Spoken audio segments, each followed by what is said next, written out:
Halloween forever.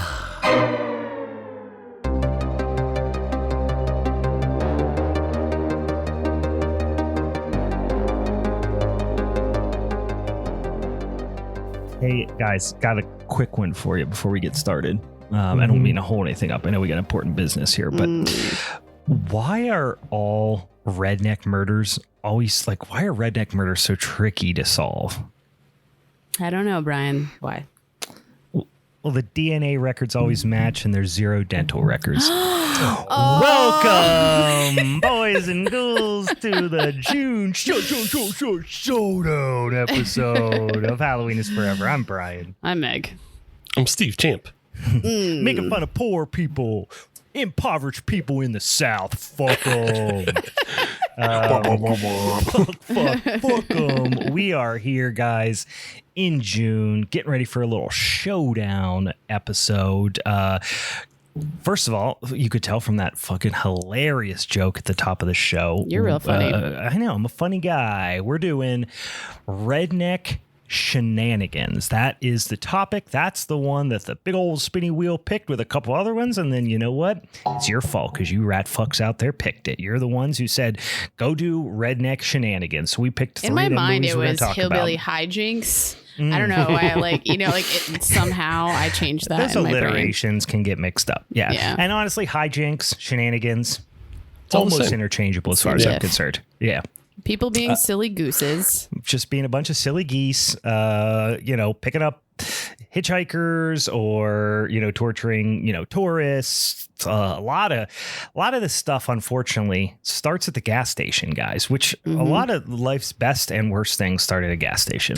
This is why you should always pump your own gas. That's why I don't trust states that don't let you do it. Like New Jersey. I will desperately avoid getting gas in New Jersey.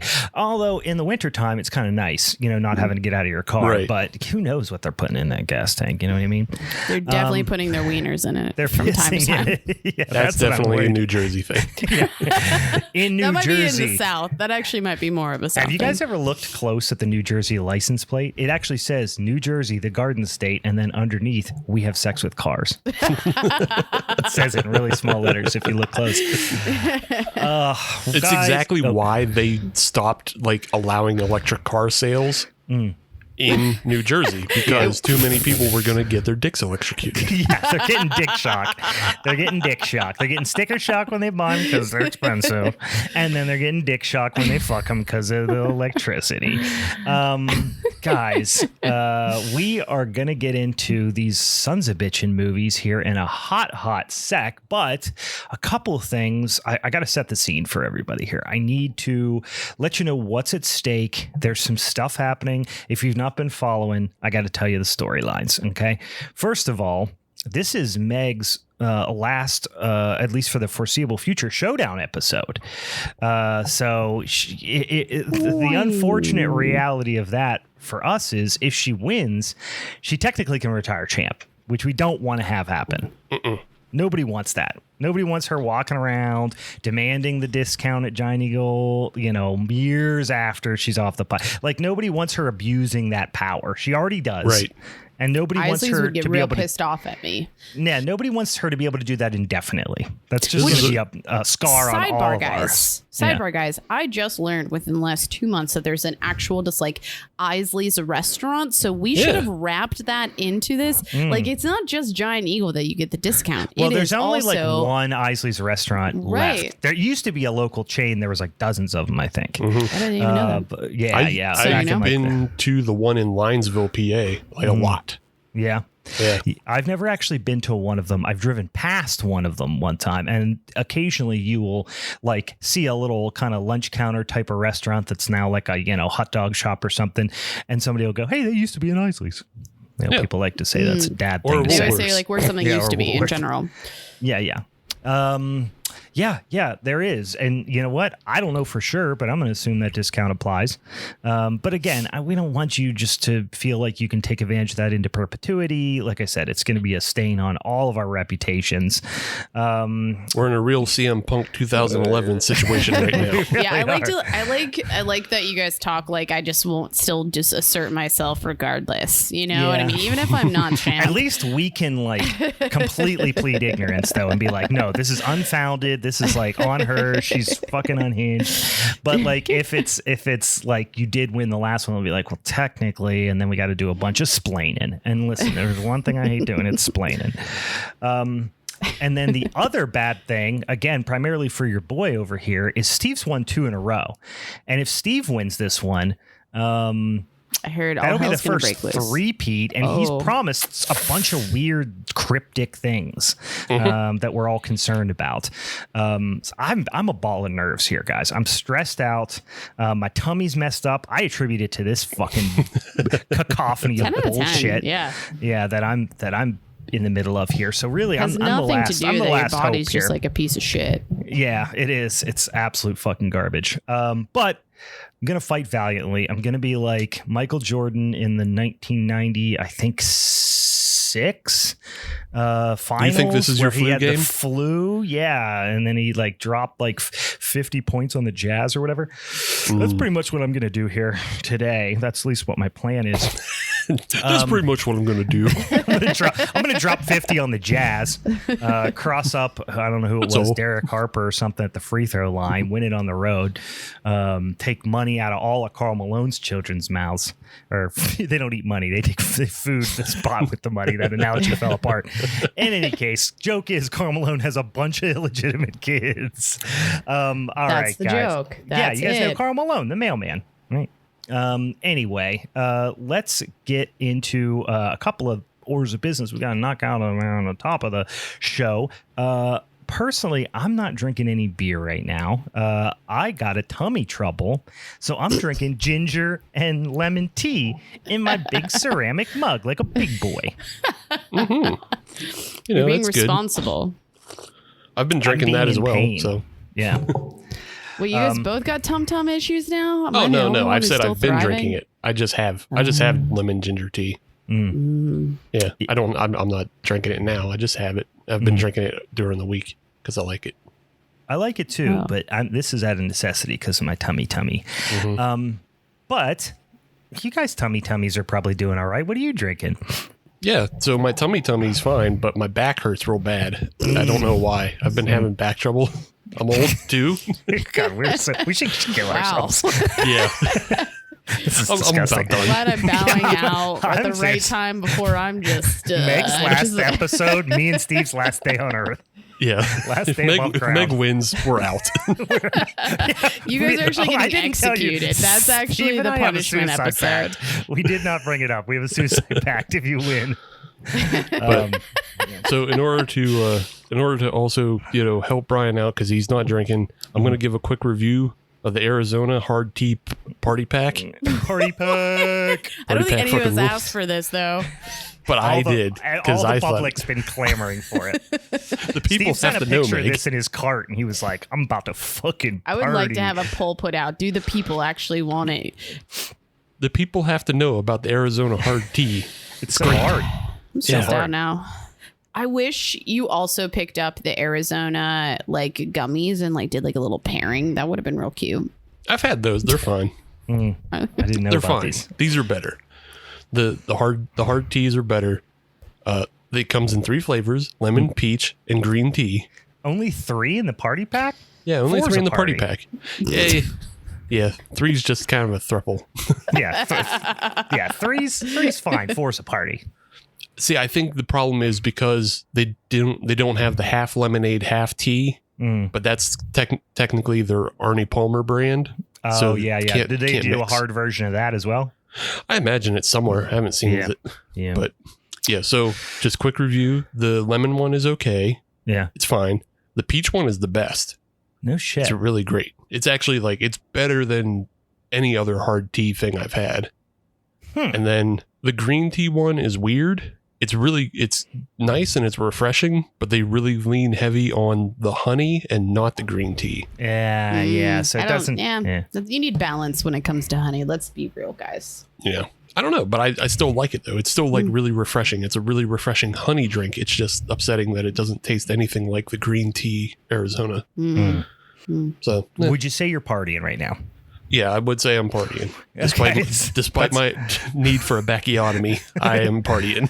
That is all that matters. As long as it delivers on what the package suggests is going to happen, which is a party, then it fulfilled its needs, right? It gets my stamp of Summer Drinker 2023. You know what would have been a good idea too is that you could have just like kind of lined them up against your back and then like taped them to you, so they kind of kept you like, erect in sorts, so and helped your back. It's like, I was gonna think like the coldness would like take down any type of inflammation, but I mean, sure.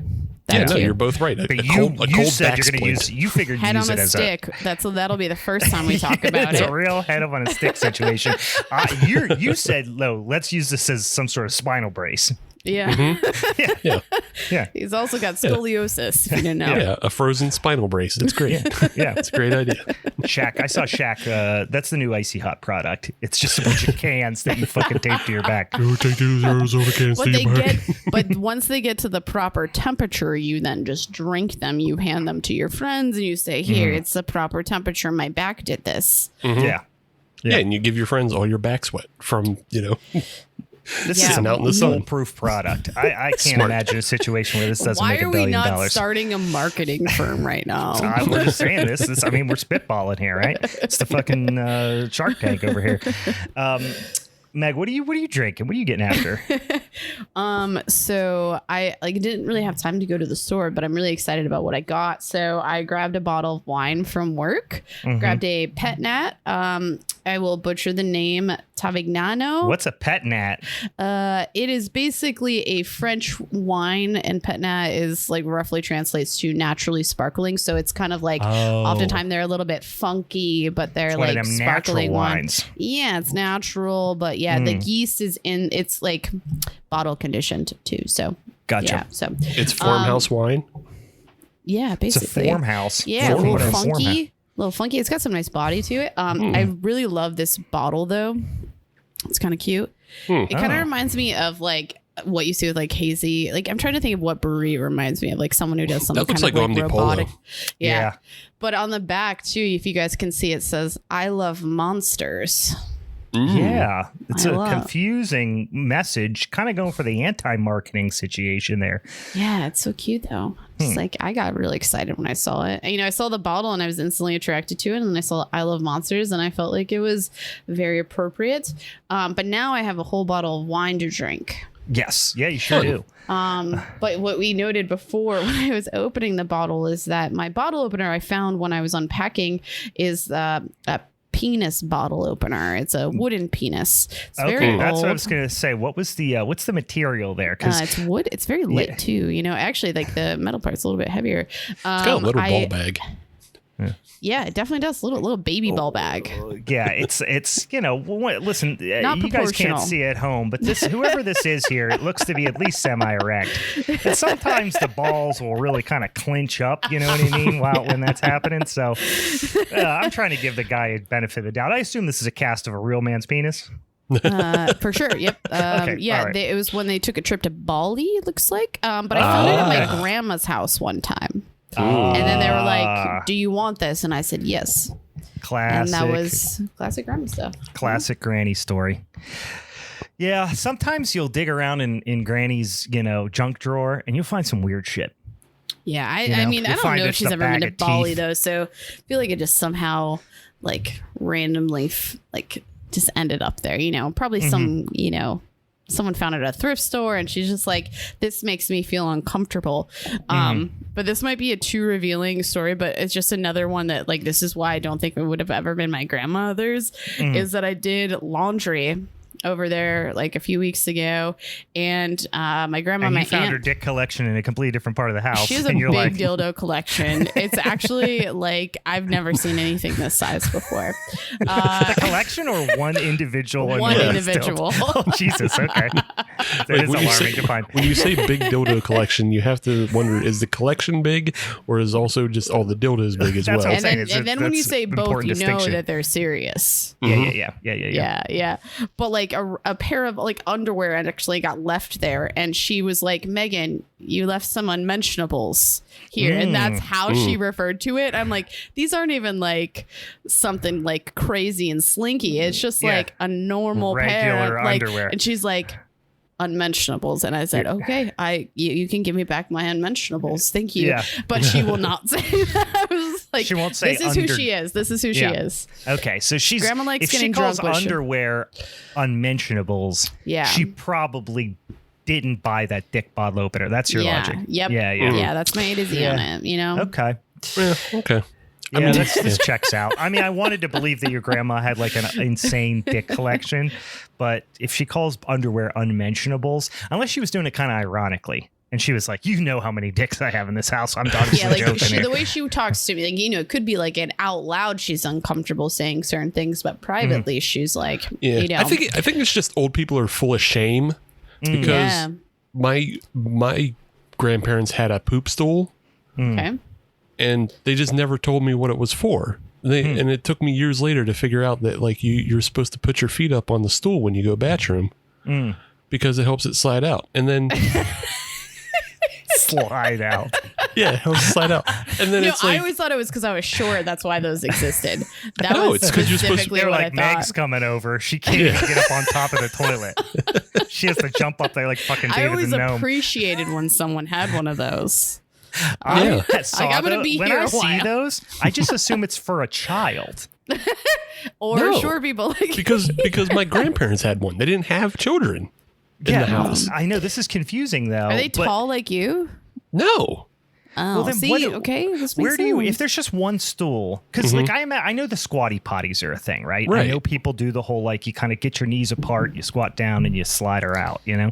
Yeah. I've not personally done that, but I'm intrigued. I would try it if I ever went to someone's house who had this. But if you have a stool in the front, now I'm imagining a situation where I'm sitting on the toilet and then I have to have my legs together to put it on because like when I'm sitting there taking a dump, I'm my knees are as far apart as they could be. I'm practically doing fucking yoga in there. Right. No, I get that, and I'm with you there because but you're also a taller guy. Yeah. But like for my grandparents who were both under like 5'9", you know, it was okay. It would have made sense for them. I understand. So like we just need bigger stools or, you know, squatty potties. I see. All right. Well, you know what? I'm gonna do a little digging on the internet after this. I'm gonna go down a rabbit hole. I'd be curious to see if there was like a standardized height for toilets for a while, like when people might have been like taller or shorter. You know what I mean? Tall. Yeah. And then like all of a sudden used to be like 3 feet off the ground. Like, hey, we don't want to change the standard. Like, you know, we want people to get taller, but now people are getting shorter, and now this is the response. They're like, oh fuck. Our generation fixed it though. Yeah, I remember. Now that you say this, I do remember reading in the history books about how toilets used to be like 3 feet off the ground. You had to like take a little step ladder to get up there. Absolutely. There's actually stirrups on either side.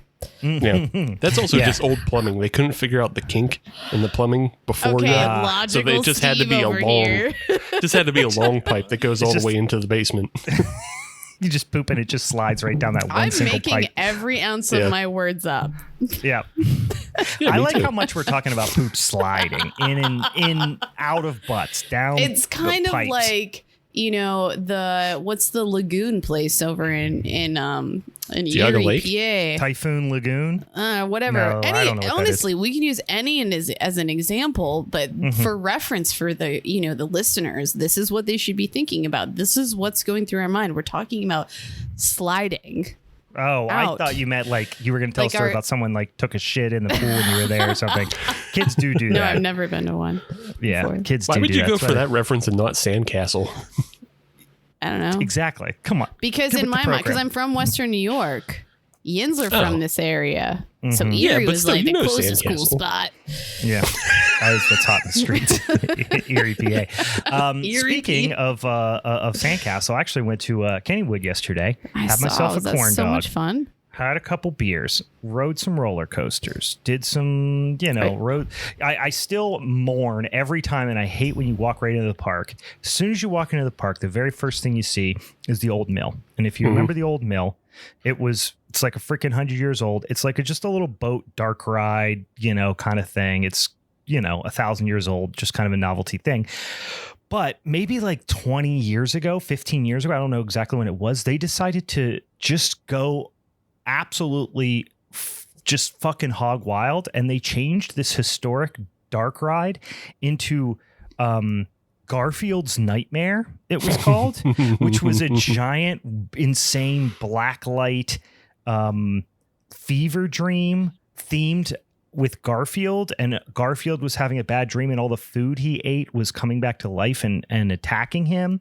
It was fucking wild. Why it was at Kennywood, there's nothing else Garfield themed in the park, but I loved it. It was church. It was church for me. All right.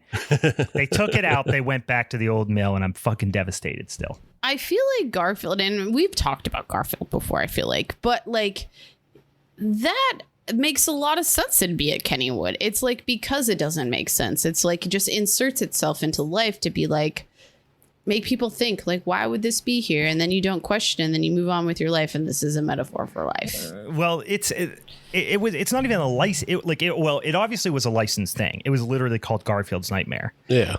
But like, you go to Cedar Point, for those of you who've been to Cedar Point, they have a bunch of Peanuts stuff. Like, they have a licensed, like, their kiddie land is called Peanuts fucking whatever, right? They have peanut themed things around the park. Kennywood, never been a scrap of Garfield, ever once. Nope. That's why it just seems so out of fucking left field. Except for, like, maybe the prizes that you win. Occasionally, you might get a giant stuffed Garfield, which, I've seen, that's fine. I remember the Big Odies, so... Yeah. But I think it was just Kennywood's way of like, we got to jump on licensed characters, because like you said, Cedar Point has fucking shit ass Peanuts land. What's the one in the middle of the state? Idlewild has Mr. Rogers even too. Oh yeah, Idlewild is what I was thinking of. Yeah. Mm-hmm. And then like all these other places like Six Flags, they're like, oh, we're gonna get all the DC and we're gonna have Superman ride and shit, and they're like, well, we can't afford Superman, but we can afford Garfield. Yeah, we're Kennywood. We can get Garfield. Yeah. It's either Garfield or maybe we can get like a what's the kid who's always peeing on emblems for truck companies? Calvin and Hobbes. Calvin and Hobbes. I couldn't think of Calvin. Yeah, we get either Garfield or Calvin and Hobbes. So, anyway, guys, we got movies to talk about. All right. Before we do that, though, I do want to remind everyone, if you want to help us pick these here subjects for our Showdown episodes, or just suggest movies for minisodes or whatever, we do get a dang old show out every sumbitchin' Monday. You can send us those suggestions over on our social medias at Halloween is Forever on, Instagram and Facebook and TikTok and Twitter and all that stuff. We be on there. We're always looking for some suggestions. So send them our way whenever you get a dang old second. Follow us on those social medias. Okay. Now,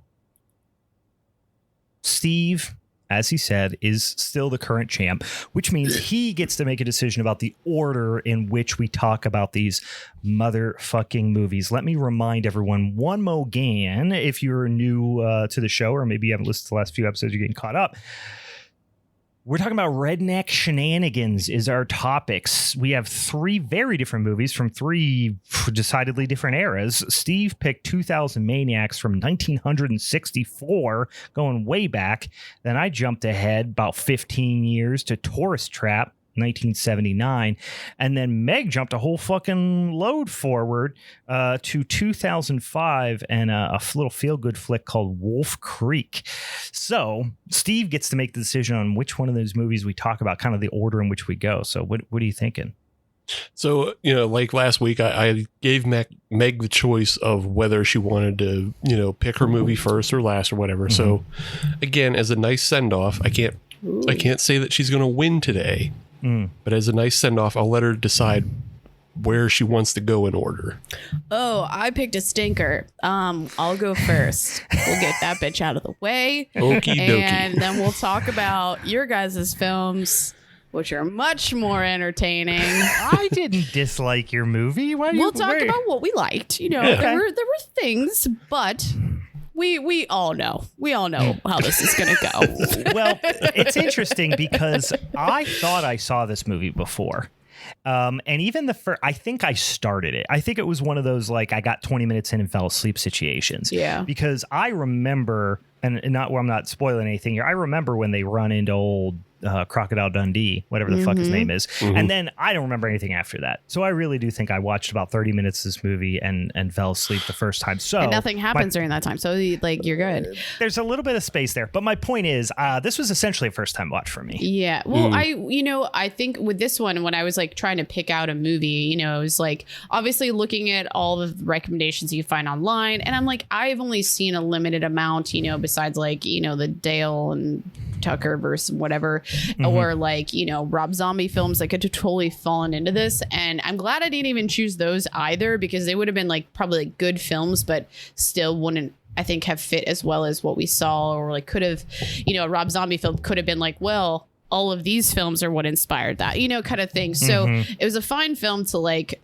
decide on, but it was a recommendation. So I was like, you know, I looked it up, looked interesting enough, but we can dive into all the nitty gritty, but it just definitely didn't hit the mark. You know, sometimes you win some, sometimes you choose some stinkers. Sometimes you take suggestions from your social media that fucking backfires and sabotages you. It was actually a coworker. Oh, I should fire them. Yeah, you should. I didn't tell them that I thought it was a stinker. I didn't tell them that it was a stinker yet. Because they were like, no, this movie's like really good. So I guess just real quick, just to finish up, we'll go Meg first, then, and we'll go Brian, then we'll go me. Cool. Okay, all right. Coming up the rear. Let's go. Hell yeah. I love you put 4 fingers up, like very. Oh yeah, no, it's a full. I have a tiny hand though too, so like whatever. 4 fingers is 4 fingers. No matter. But I mean, Meg, you weren't even making, you know, the accommodation. She wasn't even doing the bird beak at all. She was going fucking backhand. She's doing karate fingers. Chop, 4 fingers up. Yeah, she's doing the fucking kung fu chop. You know, it molds. You'd go like a. It molds. I don't know what mail slots you've been going in, but yeah, I'd be shitting pancakes if somebody did that to me. No, to be like my hand would mold.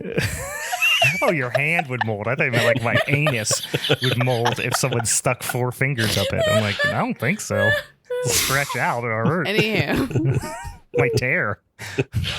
That's how you get fissures, Meg. Don't. Moving on. So, Wolf Creek from 2005. It's an Australian horror film. I'm not going to go through too many details besides this like general overview, because it was the longest of the 3 films. But, you know, nothing really kicks off until almost the hour mark. Pretty much there. Yeah. I mean, we do get early on a good puka shell straw cowboy hat. Yeah. Very early on, and that's about as 2005 as you can possibly get. So I want people to message us and see if they like, if especially the females, like, did you date someone who had a puka shell necklace? Because I want to just like give my condolences to you, but like that's, you know, memories that we should all just like leave with this film as well. You know? Yeah. I'm more interested in anybody who's still with a puka shell guy.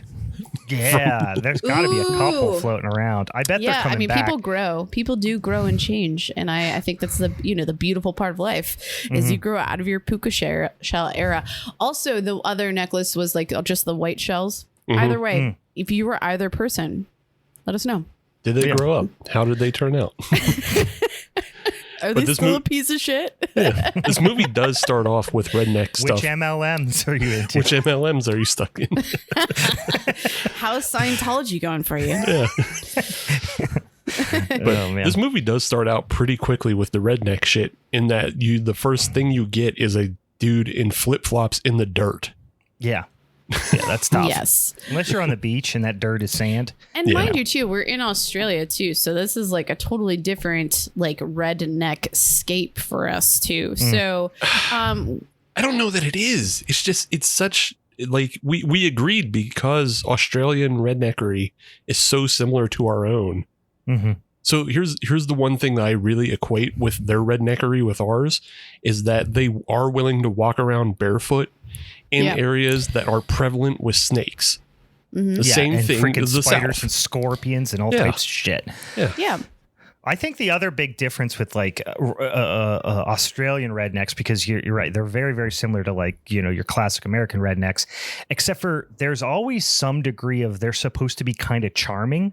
Or at least try to be charming. Like this movie, you think of a Crocodile Dundee. I understand these are all big stereotypes, but that's what we're talking about. We're talking about rednecks. It's, some like, rural stereotype type of things. I'm just thinking of Steve Irwin in this film. You know what I mean?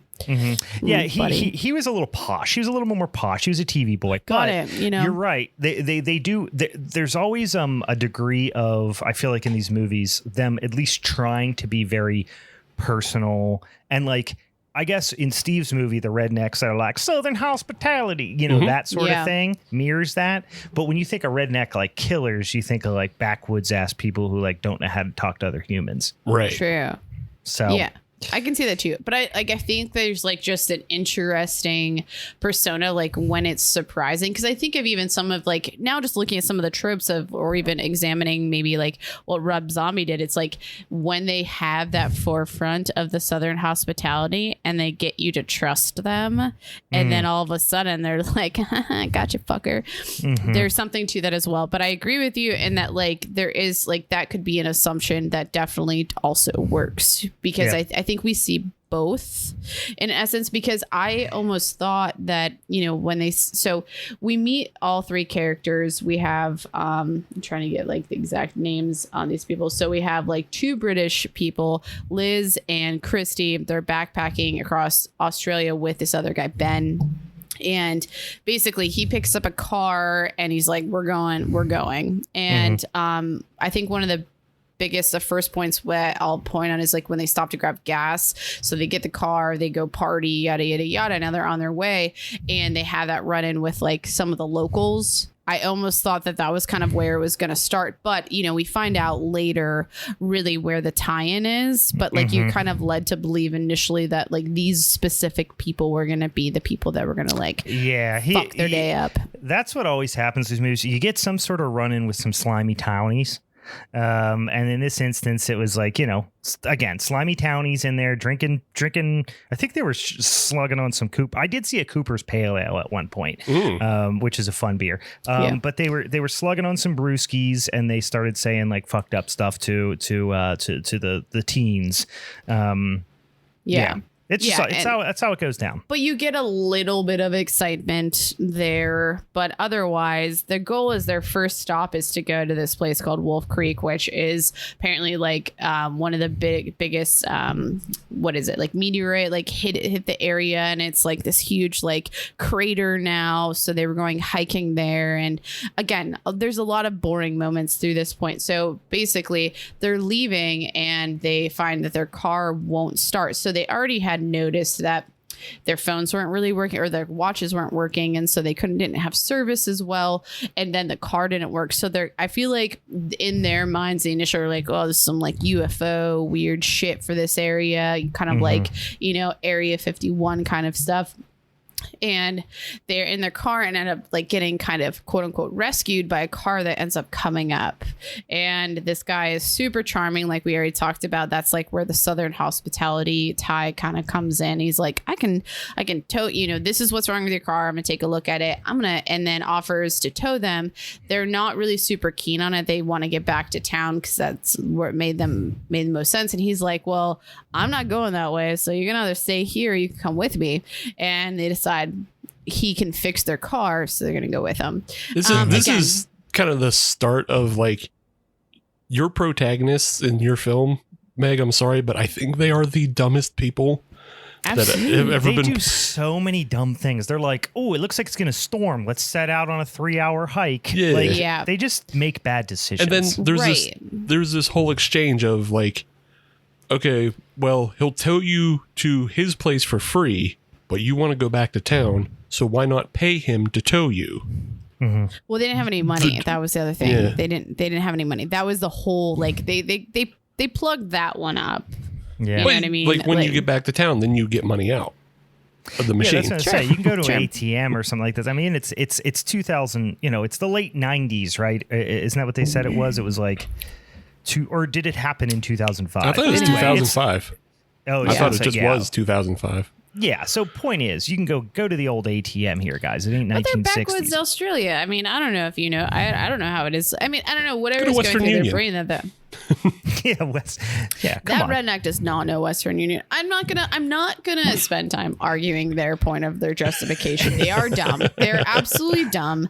Or just lie to them and take off once you get there. Oh yeah, fuck you.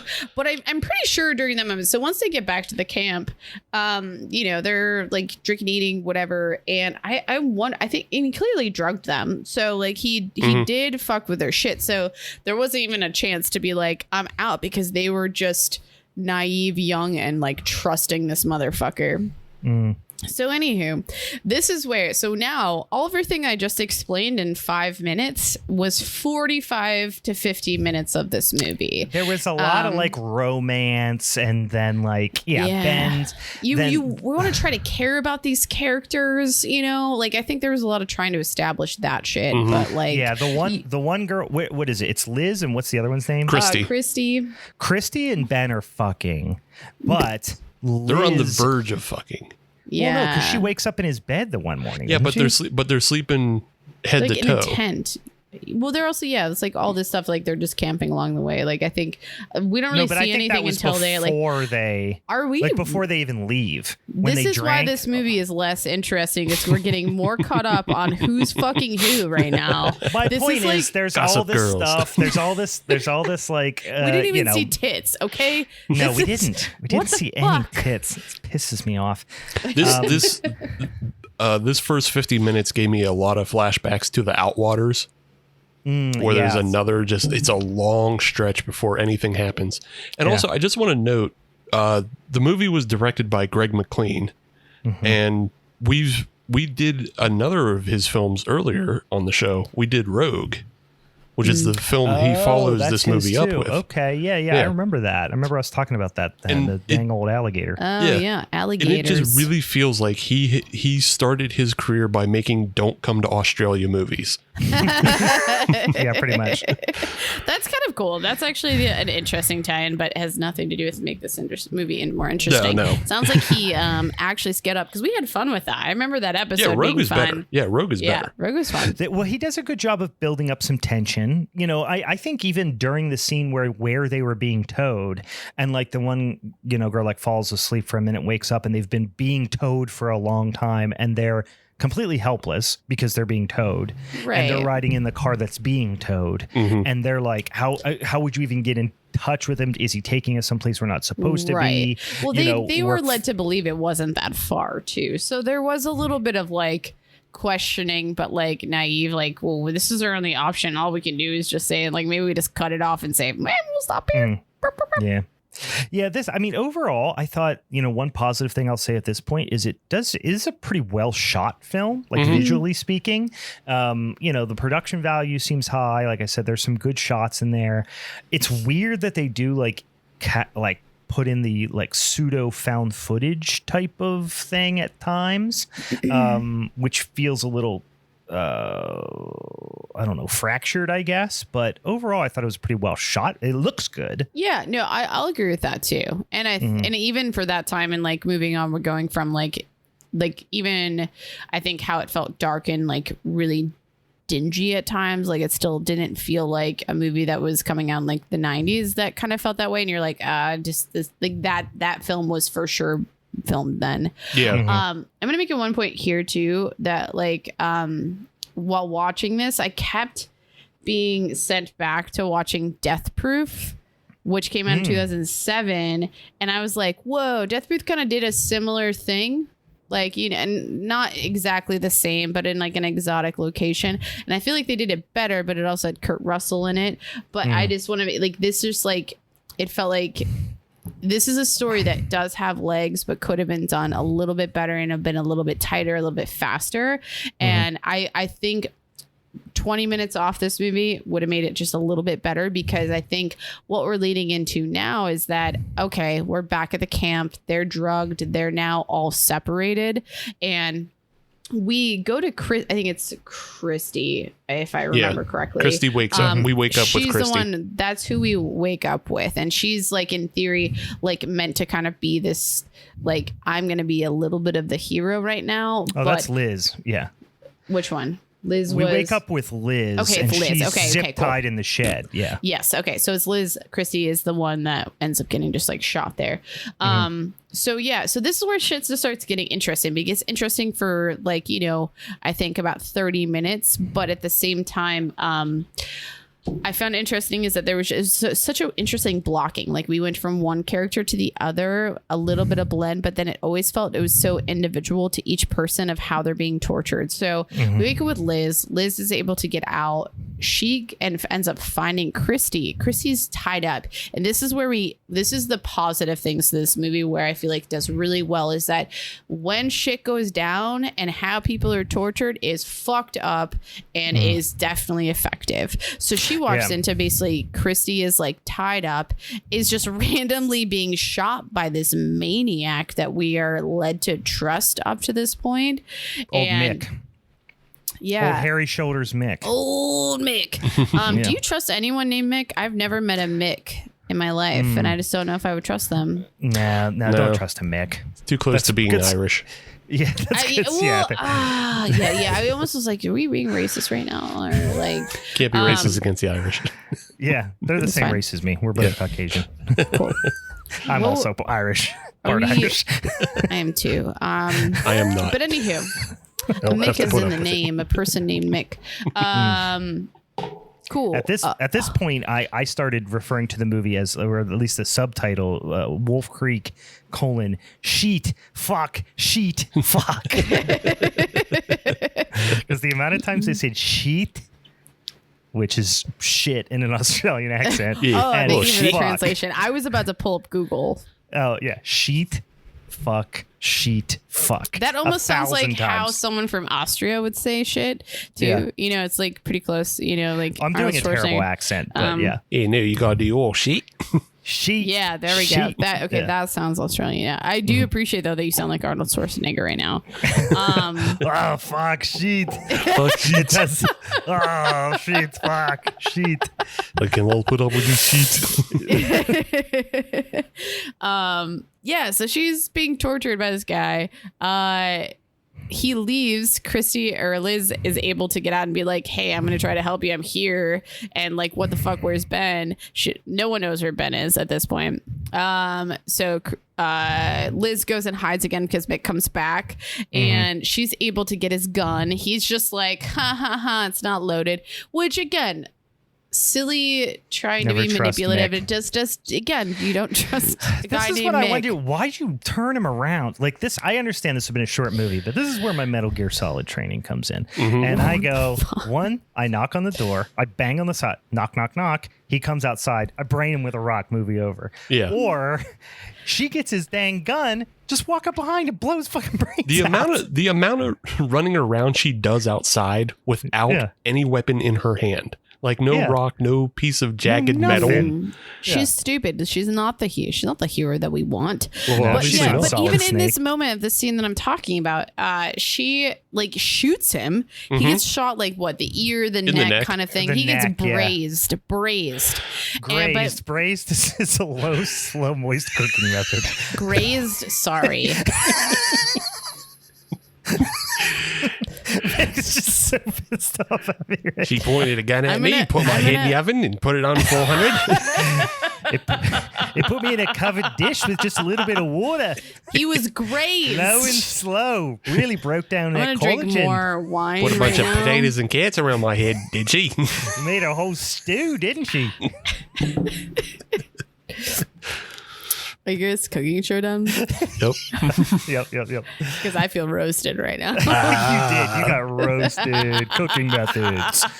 Okay, he got grazed. Mm-hmm. Yeah. But like almost acted like, I mean, it clearly knocked him out or he was out. But what she did afterwards when she couldn't get the like So gun bad. reloaded was just like of a In hit. the back. In the Stomp back. his brain in. Yeah, Kick his like head you 1,000 do times. not. We've watched so many. That bitch has watched a movie before. You do not. You make sure they are deader than dead. That head is Well, you look smashed the fuck in. around. There's like 50 things she could have picked up and dropped on his head. Or you're telling me there's not sharp metal in that place? Right. You could just put it on a shovel. There's probably 20 shovels in that Well, I mean, shed. there's also I'm going to cut there's- his damn head off with a shovel. There's more guns. There's a crossbow. Like, there's all kinds of shit. And to elevate this even more, so, like, yeah, she has already seen her friend get sexually assaulted by Mick, and, like, that's pretty terrible. But when she's in the shed, she sees a decapitated torso. So she knows it goes even further and goes worse. Foreshadowing is so beautiful. Yeah, so you have to finish this off. Like, this doesn't end just with a little, sex assault and then left out in the desert. No, It this is going to be with you rotting in the corner. Right. So you have to finish this guy off, if not for anything else, but to Only just in like end the his dead reign of way. terror. You finish him off in the dead way. Yes. Oh, yes. Not to completion. We need to be clear on this one too. Because, Don't make him come. He definitely seemed like Never he was. make a Mick come. I was surprised. Wow, I'll put that on my dating profile. Never make a Mick come. That's how you get pregnant. They're like locusts. But even just I feel like this movie had opportunity to get even more fucked up, but it might have been too early for like something really insane, to happen.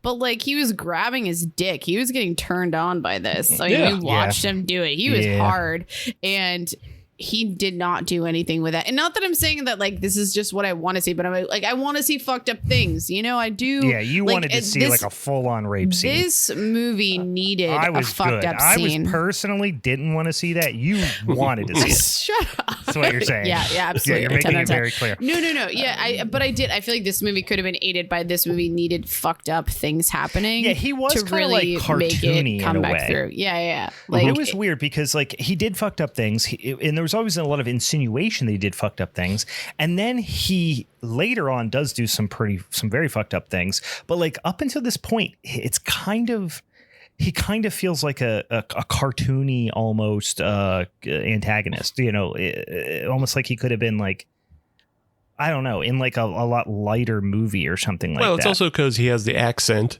Because he has the very strong Australian accent with all the funny sayings, and then also just he has a weak chin. I could never imagine getting beat up and taken down by like a dude with like no chin.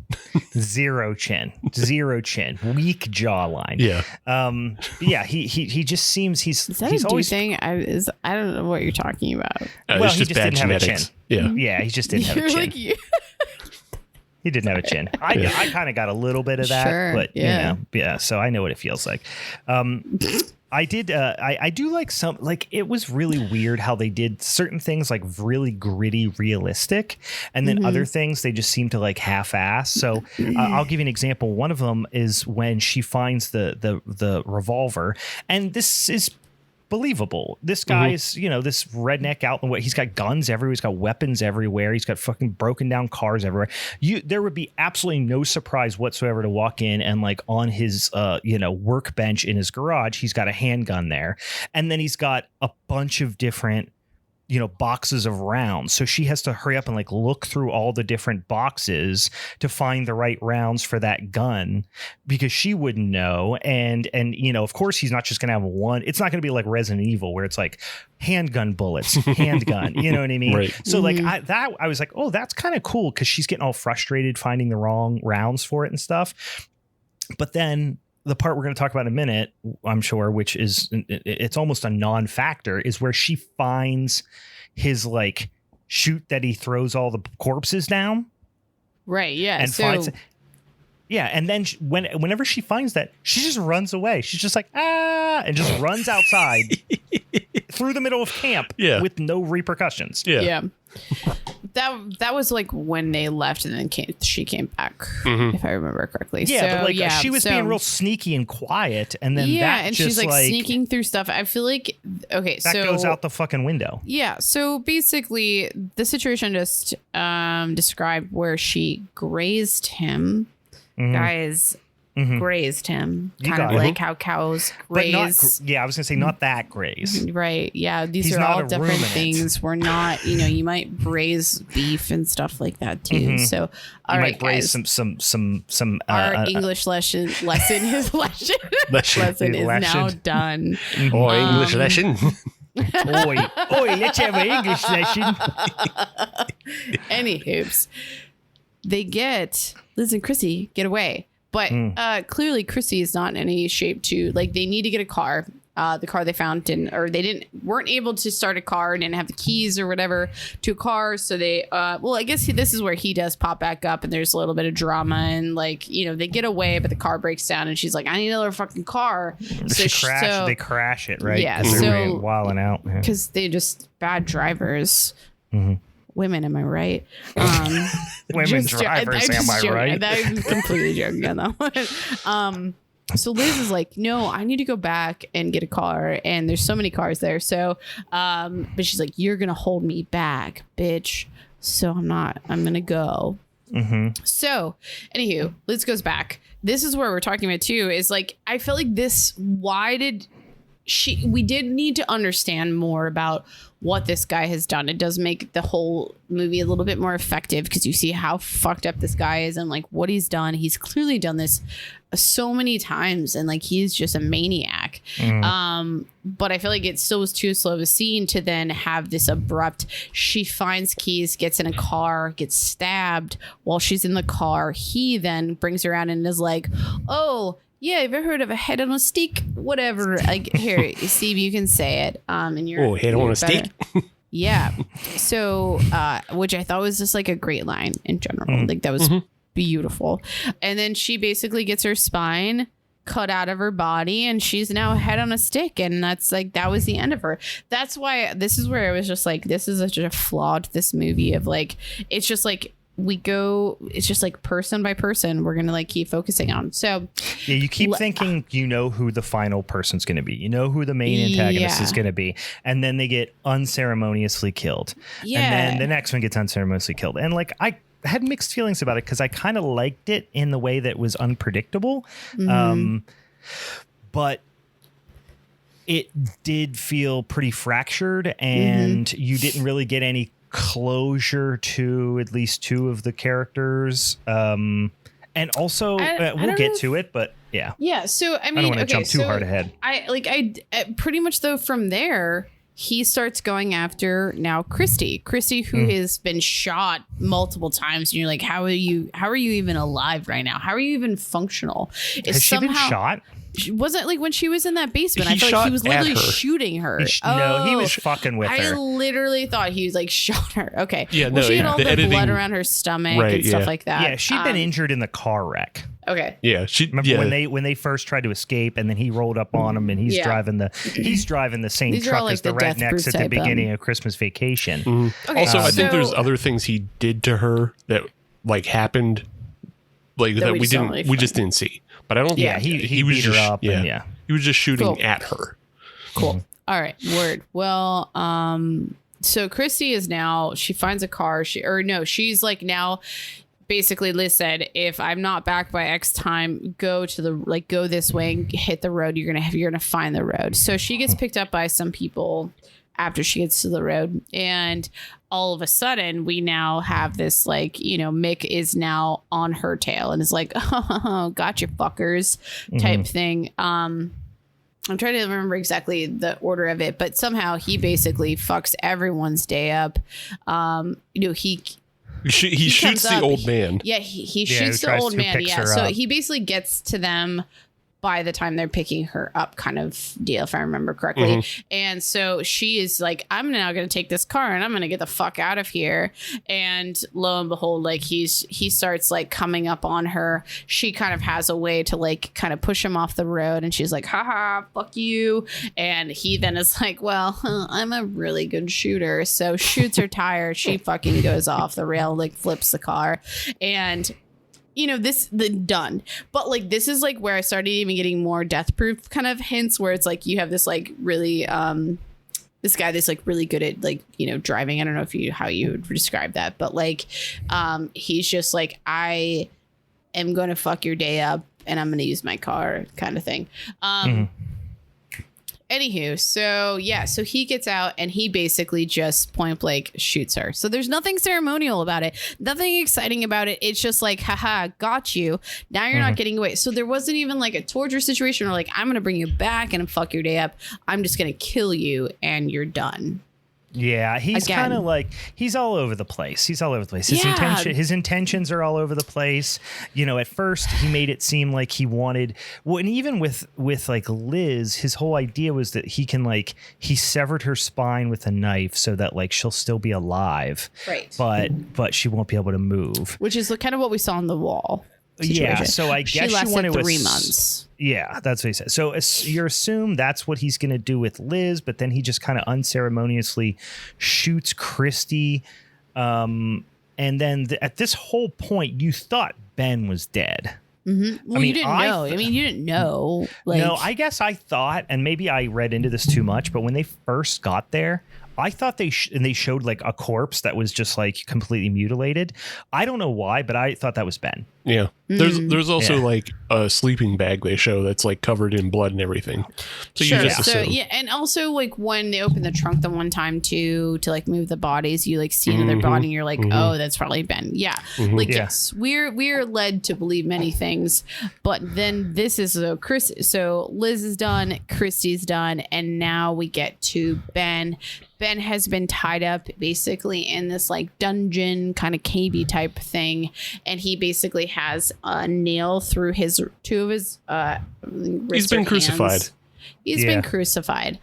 And which is like adds to even more so why would he kill Christy like that, because he does all these like he is like a, you know, if you listen to a bunch of true crime, you know, shows and stuff like that, you know, people talk about a product killer versus a process killer. Like he is a process killer, you know what I mean, for the most part. He wants to terrorize you.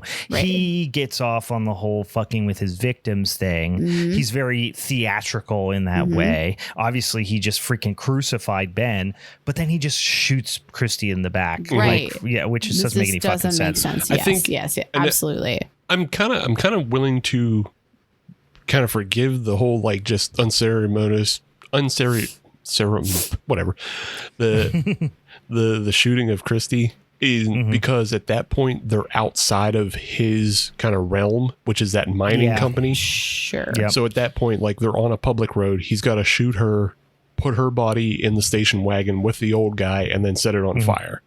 Yeah. Just to kind of that's like true. He's just like, I gotta check out of this situation. Right. Sure. I gotta get back. So it's like a survival like kind of mode of sorts. Yeah. So and he got shot in the neck, so he's probably not even that horny anymore. Right. No, definitely dick is not hard. Not enough blood for the dick. I don't know. Yeah. I guess, I mean, we could try, you know, like, let me shoot someone and then graze their neck and then be like, are you horny still? Like, do you still want to bang?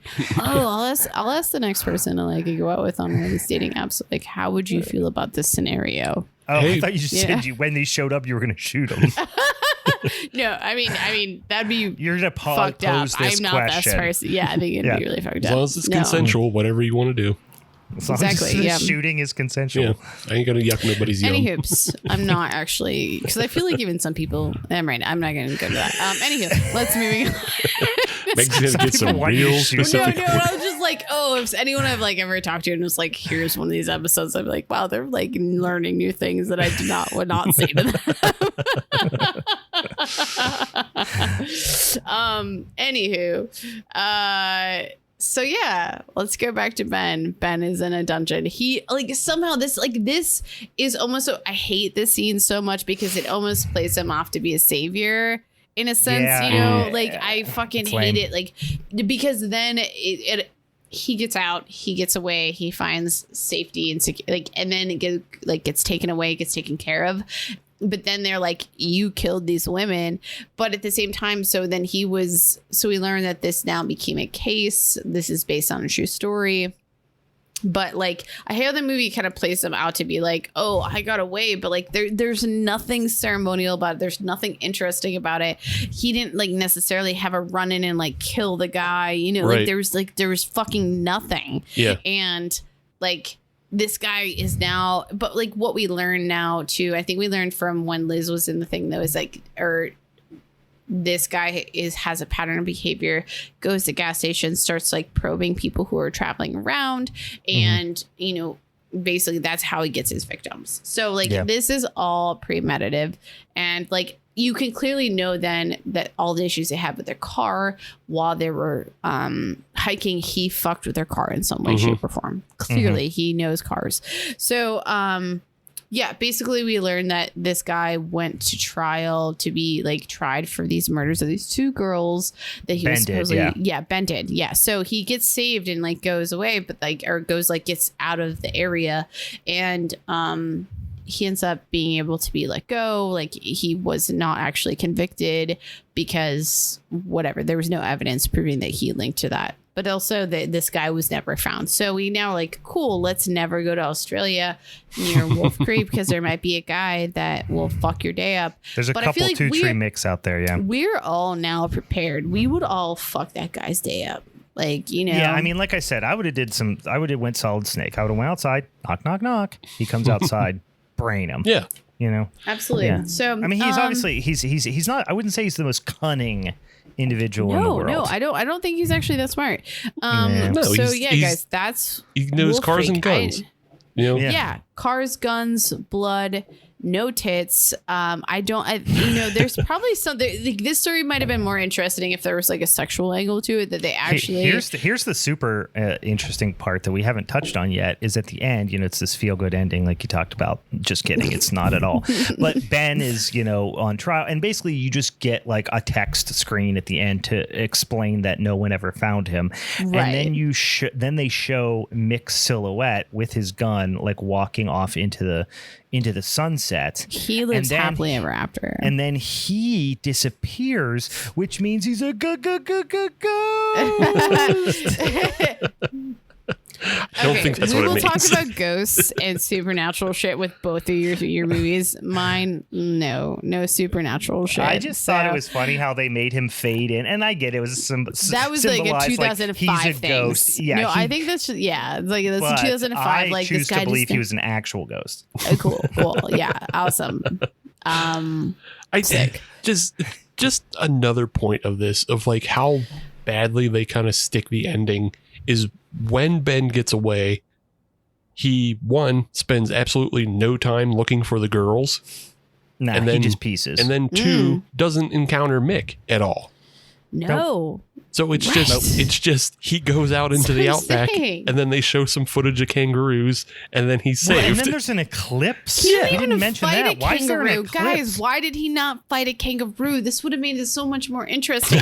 I'm sorry we all fucking watched this. Well, here's the shitty thing too is like they talk about at the very beginning via a little like text scroll, not even a scroll, just a text screen that says like a bajillion people a year go missing in Australia. And then none of them are ever found. Ooh, ha, ha, ha. Then why did Ben get found? It would have been so much. If you're going to go with the super bleak ending, why not like after all this have Ben just fucking die in some other way? Yeah, just die of dehydration or spider. Or something. Yeah. But no, he gets saved and then they have to show him in a suit go into court. And it's like, what the fuck was any of that for? Right. Stupid. And then Mick just walks into the sunset and then like I said he's a ghost and then that's the end. And that's all. I just sincerely apologize that this was the last movie that I chose for a showdown. This is not my brightest Speaking day. Of unceremonious, I mean just to go out with a whimper like that. Do I need to like go find someone to kill like on the episode? Is that like what we should do? It's the only way that's going to make this better. No, I mean I think you're being hard on it and like I said it wasn't great. But like the way it was fed to me, and also like what I expected. No, but also like what I could have compared it to and what I've seen. Yeah. This movie had so much potential, and I think it either needed to go really hardcore into like I don't want these rape scenes, but this is what we've seen in these type of things, like where maybe there's something really fucked up there that would have like been like, oh, that's worth the 45 minutes of nothing, or cut down the Mick wearing like a skin suit or something. Yeah, something like something really fucked up. Like it had a lot of potential. Yeah, but you know what? We've seen this story before though too, and that's what I'm saying. Like that's what I keep comparing to. But you know what, Meg? If you got those hardcore scenes, it wouldn't feel good at the end because it doesn't pay off. Like the reason why you put in kind of like those hardcore scenes that you would see in like Blood Games or, you know, The Last House on the Left is because you get the catharsis of the end of like dick mutilation and those guys getting their comeuppance. Mick doesn't get his comeuppance. He just wanders off. Right. Yeah. Okay. Yeah. So you would hate it even more, I think. Yeah. You're like, I watched a rape for nothing. Right. Well, even just think of like, we probably talked about Serbian film before too, but like all of that at the end. I mean, still at the end of the day, though, you're still like, you personally feel like shit. This movie didn't even personally make me feel like shit. You know what I mean? Like, I didn't like feel like shit for watching it or like whatever. It just was like, there was nothing that you could have even garnered from, whether it ended like positively or just in a sense that you needed to take something from it. That our artistry just wasn't fucking there. So yeah. Guys, sorry for the turd, but at the same time, I appreciate Head on a Stick. I will always remember that. That might be maybe a beer name someday. Maybe Arcade or Dead Arcade. Oh, that's maybe you guys can, Oh, maybe we do a beer with like a caramel apple type of beer, and it's called Head on a Stick. You know, because like the apple's on a stick or something. Or you could do an Australian really IPA. Like get a bunch of hops from Australia. That's true. Yeah, make a head on a steak. Head on steak, mate. Oh, cool. Sheet. I need to see how much more wine I have because I'm almost done with this bottle. Okay, cool. Meg did a good job. We're getting after it. That's what we should do, a spin-off podcast where we do 3 movies and we each drink a full bottle of wine for each movie. And then we go, and then by the end, we just all pass out, and then the fucking recording keeps happening. Just dead air for 3 hours. For hours. I just still love this bottle so much. I'm like, I think I'm falling in love with this bottle, guys. It looks fun. This bottle is the equivalent of your new Dick Bodlow opener. We have spent too much time talking about my movie that I fell in love with the bottle. I'm gonna go to my high life here shortly. By the way, you should. This is the only amount of wine I have left. Mind you, Brian, you'll appreciate your beer shot. My beer shot glass. I don't have wine glasses right now. Yeah, it's stemmed. It's fancy. It's fancy. All right. Speaking of fancy, guys, let's get into a little Chucky Band situation over here, you guys. We're going to talk about my flicky, which is 1979's Tourist Trap, which is one of my favorite movies. I'm not going to say it's like, top 10 or anything like that, but it is like if somebody said, like, start rattling off movies that you love, Tourist Trap's going to be on that list for me. I've seen this movie I've probably seen it 6 or 8 times. Like, I've watched this movie quite a few. I did not discover this movie until probably 5 years ago. Like, it's not something I watched as a kid. It's not something that was really on my radar that much until maybe like the last 5 or 6 years. That's more surprising to me then that you chose this film. I did, but I have just in recent years fallen in love with the just fucking weirdness of this movie. Okay. Like, you guys know me. I like it fucking weird. I like it unpredictable. I like it fucking unhinged and just doesn't, just out of left field. I like to be surprised and kept on my feet, and I hate predictable movies, and I feel like that's what I love so much about this movie. And we'll get into why that is and all that stuff here in a second, but this is an early Charles Band flick. This is pre Full Moon or anything like that. This is like I said, this is late 70s, but you start out, and I watched this back to back with Wolf Creek. And you stop, you finish Wolf Creek, and like I said, it's a real downer of an ending. And then you jump into this motherfucker, and you got silly music right off the bat, and you're like, we're having fun. Here we are, we're here to have a good time. And you get right off the bat, teens in car trouble, which is classic. Is that like, can we like ultimately like put that at the top of the tier of like, this is a trope for it. It is. Oh yeah. Teens with car trouble. Hillbilly hijinks, whatever we want to call it, kids having car troubles. That's how you get out there. Nowhere. That's how you get out there. You're on a road trip, right? You're out there, you're getting wild and wacky, you're getting hammered, you're going to go out in the woods or in the desert or whatever and fuck. And unfortunately, something happens. You run out of gas or you get a dang old, some sort of trap happens to you. You're headed somewhere and you get tripped. Yeah. Like Wolf Creek doesn't happen if they just go to Sydney, if they fly into Sydney. But no, they were hanging out in Perth, and then you have to drive from Perth to Sydney. And that's where the trouble happens. You don't have, if you don't do that, just go to Sydney first. Never go anywhere else. Yeah, this situation. Do more research is what we're fucking saying. Is like, do not. That's not what they do. These kids go, let's get a fucking weird Jeep with no windshield and just drive it. Let's just go out in the dang old woods and just drive it out. That's a literal war-used Jeep. Yes. Yeah. They're driving in this. There's two cars. You start out and, there's two cars. There's one couple, which is we'll get into in a second, but they've got all their names and all that stuff. You got one couple, and then we got the old Three's Company Jeep coming up behind them, rolling in there with Jerry and his Jeep and all the gals in the back, and they're just partying.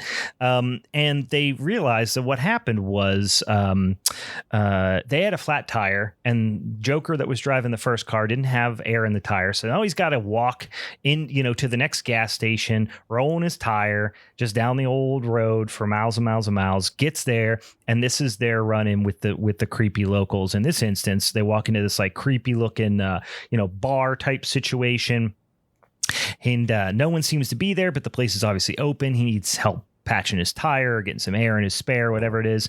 And he goes in the back room. Seems to be a lady sleeping in the back room, just laying there. And wakes her up. It's a dang old dummy. Just some sort of weird, giant, unhinged mouth, mechanical dummy that's screaming. And then something breaks the window. This scene is one of my two favorite scenes in the movie, and it's about 5 minutes in, where you just get this. You have no idea what's happening. It's like a fucking fun house full of creepy dummies that like laugh on their own and move on their own. And it's like they're kind of, all the dummies are like kind of half finished, like, and it just feels like it's some sort of like fun house situation that was set up. And then he tries to get out of the room because the door's been locked, and then somebody grabs his arm, and then just shit starts flying off the shelf at him. So you're like, wait, is this supernatural? Is it like, what the flying fuck is happening here? And then a pipe shoots into his back, and then the fucking blood starts going through the pipe.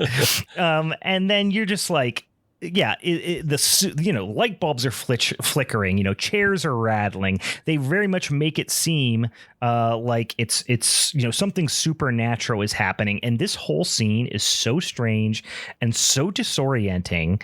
And then just like the sound is just this like cacophony of screams and laughs and smashing glass, and it's just so disorienting. And then when the pipe shoots and like stabs him in the back, it all just cuts out to silence.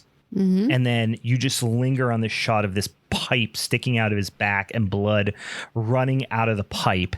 And then a little bit above the silence, you hear this like mumbling, this weird like mumbling of this person who's like, oh, the pipe worked good.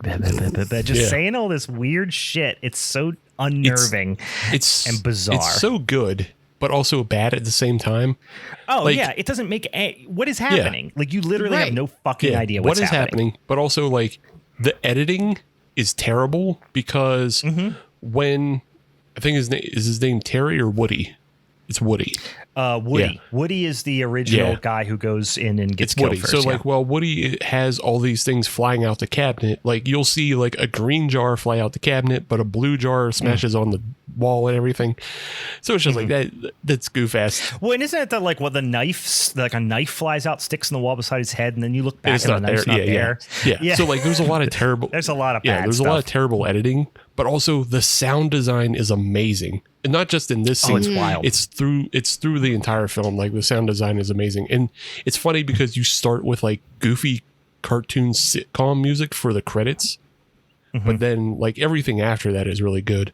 But my favorite part of the sound design of this scene is once the pipe goes into his back, you start you get this weird like running of water. Yeah, it's like a trickling sound. And then it turns I forget which way it goes. It either goes from a drip to a full pour, or it goes from a full pour to a drip. But either way, it's like it's signaling how the blood is running out of the pipe. And it's like they really linger home that like literally the pipe is almost draining his blood. And that's so good for a movie this like. One, it's a Charles Band movie, and two, also it's pretty early in film. Like they thought about that. Late 70s movie. And they thought about that. It's so weird. It's such a weird movie, and that's why I like it so much. This is a type of movie that there is nothing else like this movie. There are themes that are in other movies I feel like that, but I just to interject because there's so much going on. That I feel like with both of your films, I saw like how they influence other films. So I would say there's nothing like what the original was like, but so many films definitely played off of what you guys both, you know what I mean? So like I just want to say like there's nothing like it, but like there was nothing like it at the time, you know what I mean? Like, and there are some things that it takes. Sure. Like there are definitely some things that it takes from but I don't know if I want to get into it now or at the end where I'm supposed to be critical. But I mean, there's be critical the whole way through. Let's also get through all of these movies. So just it's just an interesting. We all got tummy issues. You have tummy issues now because you drink a bottle of wine. I know. I am like have this much left. A fucking bottle of wine. But so like my one note about this film though is like, can you steal so much from other movies that you come out original on the other side? Because this movie lifts a lot, and like some of it is just by not by coincidence, but by production. The art director on this film is Robert A. Burns, and he was also the art director on the original Texas Chainsaw Massacre. So like that he brings direct influence in that way. But then also you can find things like Psycho in this film, just like the way the killer interacts, and also he directly steals a line from Psycho about once the highway was built, we lost all our business. That's stolen. Yes, so that is almost a trope. Like that is a trope that this was not the first movie to steal that. Right. The old, we went crazy, or we got left out here because the highway came through and screwed up. Once they built old Route 66, we were out of luck. I'm just gonna say, hillbillies and southern people like just really like to blame other people. They hate the TVA. They hate any change. Like everything's someone else's problem. You're like, oh, maybe like could help you. There is a lot. So I do like that it definitely takes a lot of influence from Texas Chainsaw, but it doesn't feel like Texas Chainsaw. No, it feels more like House of Wax. It does not. I was going to say it feels like a cross between House of Wax, and I know this came later, and I wonder if it was influenced a lot by it, but this just, I would characterize this, and I feel like a good double feature would be this in Motel Hell, because it's this whole like, or even a House of a Thousand Corpses. You want like a little bit more serious, but you want silly ghostness too. Like, Tourist Trap and House of a Thousand Corpses would be a great double feature. And I guarantee you House of a Thousand Corpses took a lot of influence from Tourist Trap. For sure, as well. So anyway, so back to the crew with the Jeep. Also, it steals from Carrie. Back to the crew with the Jeep. Wait, what the crew? Where in Carrie? All the psychic stuff. Oh, but yeah, I guess. But then it's ambiguous. It's ambiguous. Whereas Carrie, it's like it's the main thing that's happening. Yeah. Anyway, we'll get to it. So you go back. They pass by a sign for Slosson's Lost Oasis, which is this, again, it's a tourist trap type of establishment. They see Woody's tire, so they're like, oh, he must have went this way. They drive by a sign that has an actual giant real vulture on it, which I love. Just the cartooniness of that giant real vulture that they just don't even make a comment about. But the Jeep dies, and then, one of the headlamps explodes. So we'll get back to, because you don't really know why that's the case, why a headlamp is exploding. But we'll get back to it here in a little bit. They stumble upon this old swimming hole with this waterfall, this kind of picturesque little area in a clearing in the woods. And you get introduced to Becky, Eileen, Molly, and Jerry. And just for some clarity here, Eileen was Jerry's girlfriend, or not Jerry. Jerry. No. Jerry's old leather vest. Eileen and Jerry are together. Which one of them was dating Woody? Eileen was dating Woody. Eileen dating Woody. Who? Becky's dating.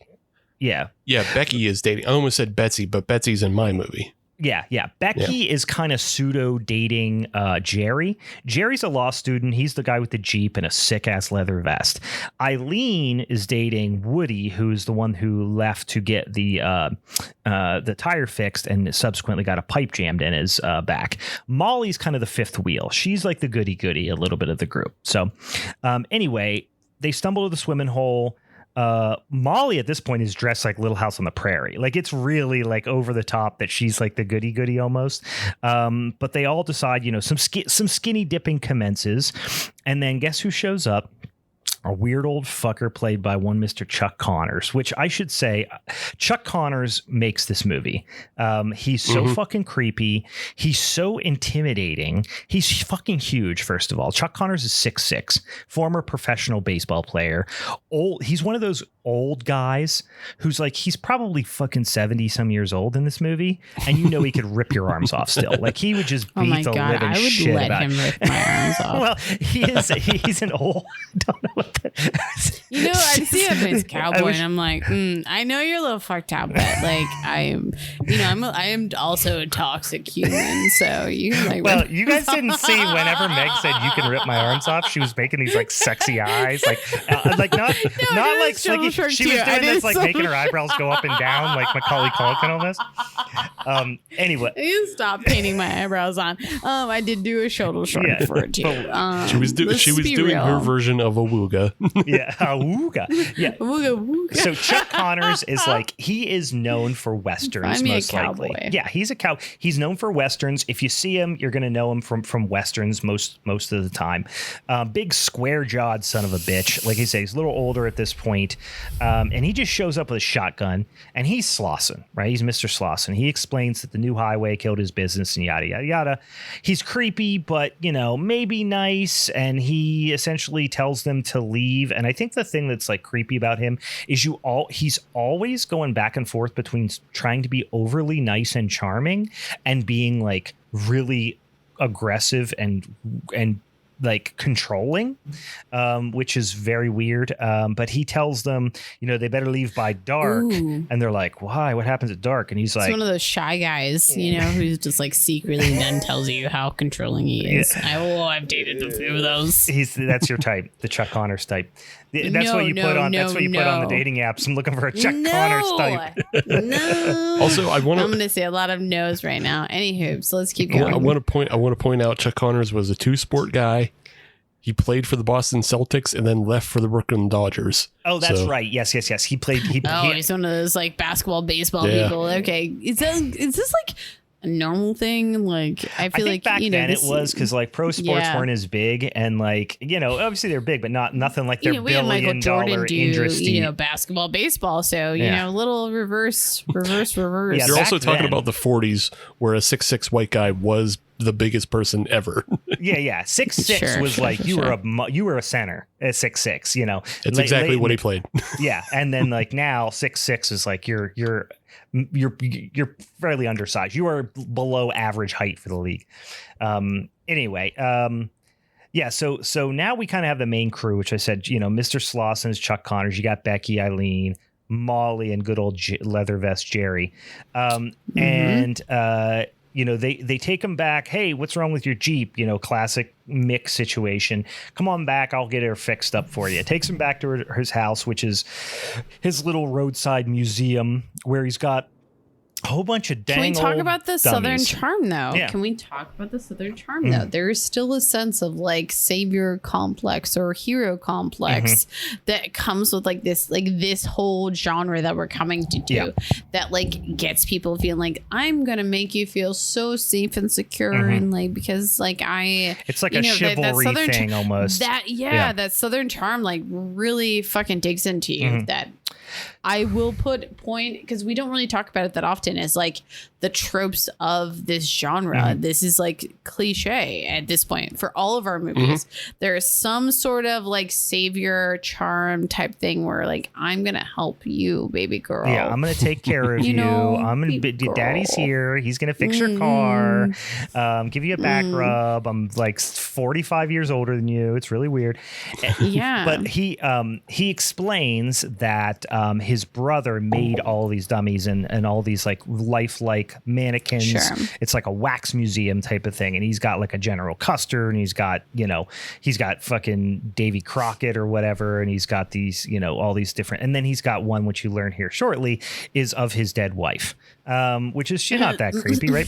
His wife died, she got cancer and whatever, right? So she tells a bunch of kind of tales to keep them inside and says like, hey, me and your boy Jerry are about to go down here. We're going to fix the car. You ladies stay up here. Here's some beers. Keep yourself, safe because there's coyotes outside. So he tells them all these stories to kind of keep them where they are. Eileen goes, fuck that noise. What's that house over there? And Slauson says, oh, that's Davy. And they're like, who's Davy? Like Davy Crockett. And they're like, oh, he has to stay over. So he makes these like weird, creepy jokes about like the characters in the wax museum, like being alive. And so she's like, as soon as he leaves, she's like, fuck that. I'm going over there. She goes over, hears some voices like saying her name, and she goes in. It's just dummies in there. You know, it's just like an old man and an old woman.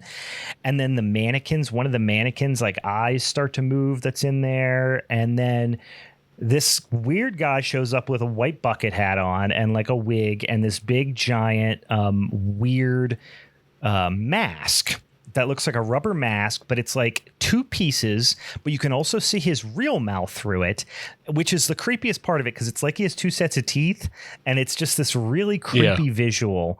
And then that's when, you know, the whole sliding chairs, exploding bottle routine happens to Eileen. And then, you know, essentially the guy with the bucket hat starts force choking Eileen with her own scarf. And you're just like, again, what the flying so fuck's we get all happening like here? Supernatural shit going on. Yeah, I mean, you don't know, but yes, it seems very clearly to be something supernatural.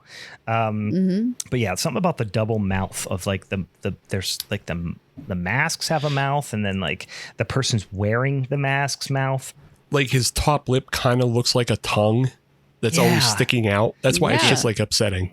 Yeah, it's very upsetting looking. It's you know, essentially it's the guy on the front. I mean, you haven't seen exactly the configuration of the guy on the poster, but you know, again, it's like obviously a large man wearing like a woman's wig and this like weird like makeup covered mask. But anyway, so she is. But this is like one of those notes that like I took that I'm like, okay, when did Texas Chainsaw come out too? Because that was like 72. It felt so I knew it came like obviously found out it came out earlier that it felt so reminiscent that the mask but thing. It did have its own feel, but anyway. Like I said, the production designer from Texas Chainsaw worked on this.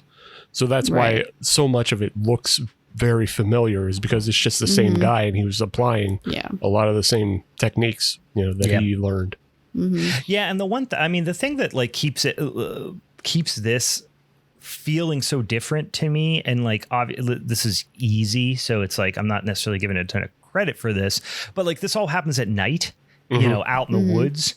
Whereas Texas Chainsaw happens, in broad daylight in, essentially like an arid type of environment, which gives it such a different feel. But yes, it is a movie of a similar era with, similar, design elements. Also that same designer worked on The Hills Have Eyes before this movie as well. Yeah, there is a so there's there is a lineage of redneck horror flicks here. So and then he did From Beyond and Reanimator, just as fun just things. going in a completely different direction. Just being old, slippery, goopy monsters. Yeah. But yeah, so then they start to realize Becky and Molly, who are hanging out back there. And Molly's just given old Chucky Connors just basically the benefit of the doubt the whole time here, whereas Becky's a little bit more skeptical. And they're talking about how the mannequins feel like they have this real lifelike flesh. And Chuck. I'm just going to call him Chuck. It's Mr. Slauson, but he comes back in and says, oh, Jerry took my truck to town because we couldn't fix it. And then starts telling these stories about his wife, and Molly's like eating it up. And he made the dummy of his wife to like preserve her memory. And then he goes to the other house. And you hear him start talking to Davy. Who he's, everyone's kind of referring to as Davy, or they kind of don't know what his name is. They don't even know that there's another person at this point, but you come to realize pretty quickly that it's supposedly Slauson's brother, like kind of kooky brother who's over there. And you hear him like talking to somebody else. Eileen, you get over there, you find her, she's all like made up like a mannequin kind of thing. So, he kind of, the idea is he like turns people into these mannequins, who's ever doing all this. So it seems pretty clear off the bat that this is a psycho-y type of situation where it's my crazy brother, but surprise, surprise, it's actually just me dressing up different. But then they keep you on the edge where you're like, oh, of course that's what happens. They're like, but is it? Oh, yes. No, of course that's what happened. But is it? And I think it's also just because like they keep other characters in the dark as well. Yeah. Because you're never ahead of the characters in understanding really what's happening. Yeah, because some characters catch on to this and they figure it out. But other characters, I think it's like Jerry, who's like in the basement, and Becky, they've only seen Slauson as Davy. Right. So it's not until later that like he tricks Molly and he tricks everybody else, but then he gets to trick them again after they escape. So you're kind of still who's in the loop and who isn't kind of thing. But yeah, so Becky and Molly are looking through some pics and basically they see his wife. His wife looks like the mannequin, and he explains that, he preserved her that way, whatever. Not literally her corpse. He doesn't say that, but you come to realize you think that is actually what happened.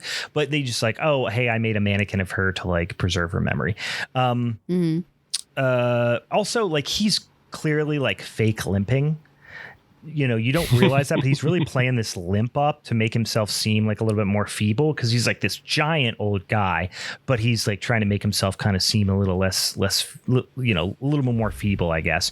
So they do this whole kind of cat and mouse thing. I won't belabor all of it, but Davy shows up again with Eileen's scarf and this black curly wig, and that's like the guy on the most of the actual theatrical posters that people think about the imagery of this movie.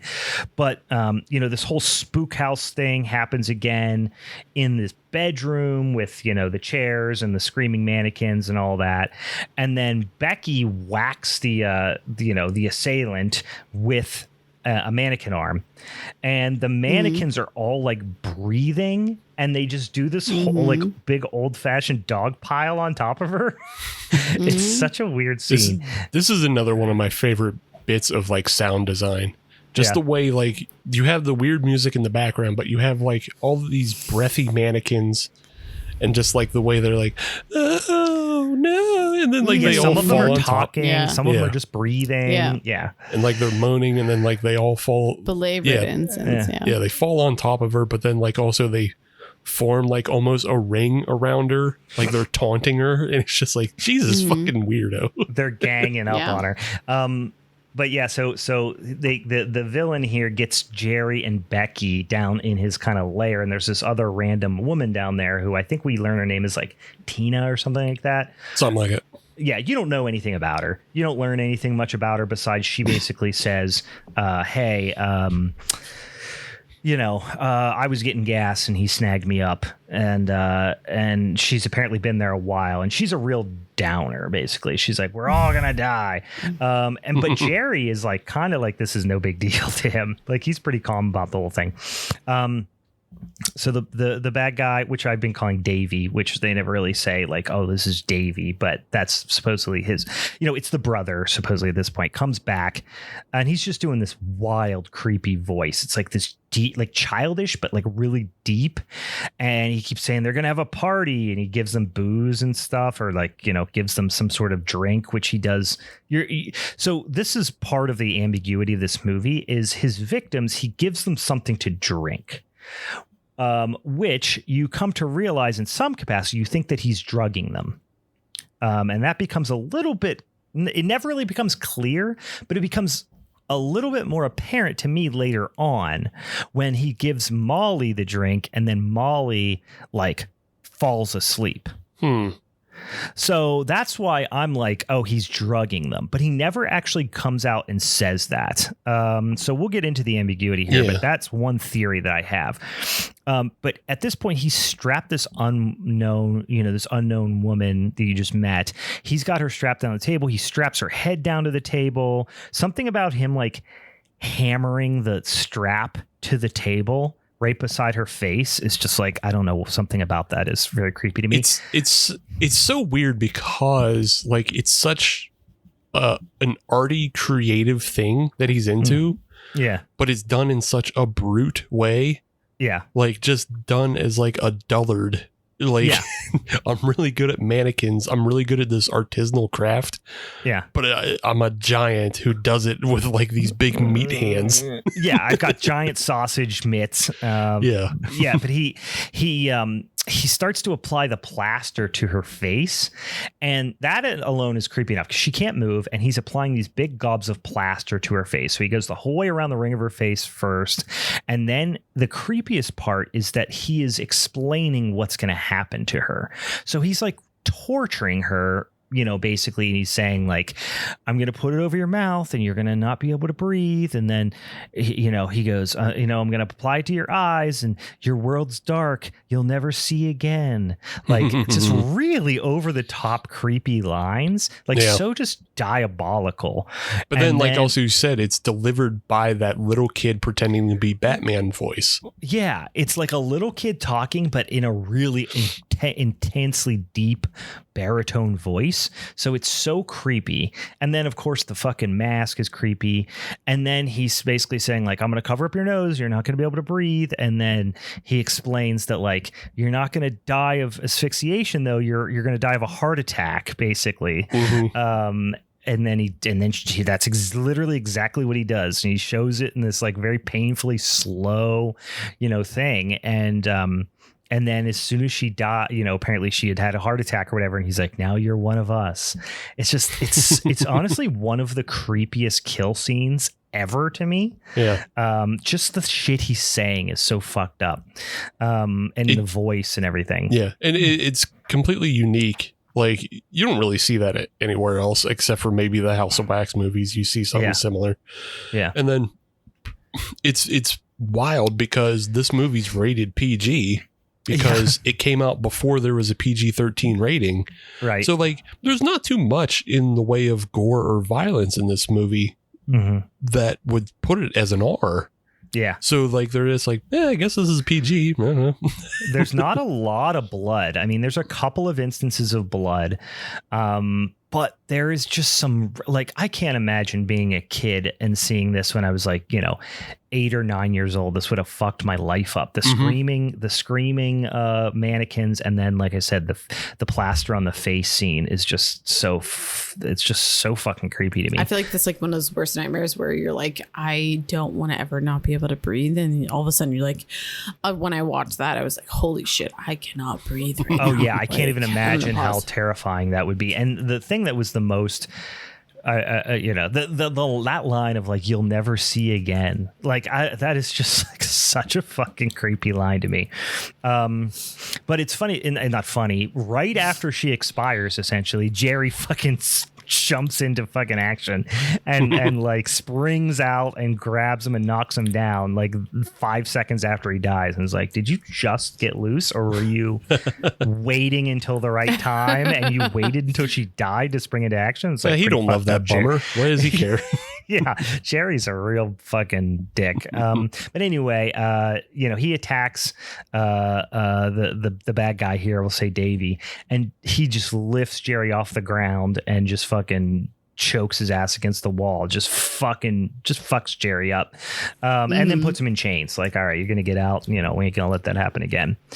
So, nah, bro. Davey starts talking about his brother, meaning Mr. Slauson, Chuck Connor's character, and he's talking about him, and he's talking about how like he liked, he makes me wear these masks because I'm better looking than him, and he didn't want his wife to, because his wife was attracted to me, and it's this whole fucking thing about like his brother making him wear these masks, and then you're like, okay, so first of all, you thought they were the same person, but now maybe they're not the same person, and this is obviously, this guy's crazy, but is Chuck also crazy? Like, you know what I mean? Right. You don't really know who to trust. You don't trust this guy. Obviously, he just murdered somebody. But yeah, you don't know exactly. We just need to not trust people that are in these redneck situations. Yeah, probably. But more of the story, at this point, you're questioning whether they can still trust Mr. Slauson. Like, some of them never did, but like Molly definitely has. But anyway, he keeps toying with them, and that's one of the themes that's the most creepy about this movie for me, is that he seems like this fucking redneck dullard, but he always manages to be 2 steps ahead of everyone. So no matter what, even the smallest little things, and when you think that he's fucking crazy, he's out of his mind, he's he's got whacked out poo brains, they're gonna get the best of him, they're gonna escape, he's making a mistake, he's always just fucking with them. Like, he's just, for the most part, till the very bitter end, he's just fucking with them. But he even toys with them with the key, where like he pretends to drop the key. And so this is kind of interesting because he talks about how his brother is super talented with like mechanical things, and all the characters, and making them walk and talk and shoot and do all the things in the museum. So he clearly makes these mechanical dummies, but he also, when he like pulls the key along, he suggests that it's telepathic. Yeah. Like, not suggests, he tells them basically, right, this is something that I have telepathic powers, I can control it, but it's scary to me. But then like, he also, you never really know if he's just telling them that, but actually it's some sort of like sleight of hand type of mechanical trick, because he's obviously like a showman, and he's set up this entire house to be this like, this fun house with all these tricks that he's playing on people. And you see, they also seem to be connected to him though too. Yes, so you don't really know, which gives like a sense of like the like mysticism or like spiritual aspect. Yeah, so you think about this when you think about like carnival attractions, going and seeing the fortune teller, or going to like these roadside attractions where it's like, it's, it's almost like a carny bit, where they're trying to scare you, it's some sort of sleight of hand or optical illusion or whatever. But, and he's obviously that type of person. And he talks about how good he was. He could go to the big city and do it and all this stuff. again, when he's saying this about his quote unquote brother, but you don't know how much of this is actually him just being this lonely, weird, crazy guy out in the middle of the woods who's just literally all he does is set up this house to play tricks on people. Yeah, but I think it's a combination of like he has the psychic powers, but he can manipulate, because his brother made everything so good and articulate. Like all the ones that are in the roadside attraction, like the Davy Crockett and the Custer, they have like full articulation because they're supposed to move like the Hall of Presidents fucking things. Yeah. So like he can move those with his mind because they have the articulation to move.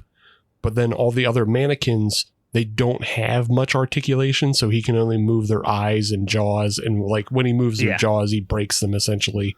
Yeah. So. Yeah. And then you also don't know how much of like this stuff his brother actually had anything to do with, you know what I mean? Because anyway, we're getting ahead a little bit, but, quote unquote, Davies walking through the woods, after Molly, he holds up this, he's got the mask, everything, holds up this screaming mannequin head.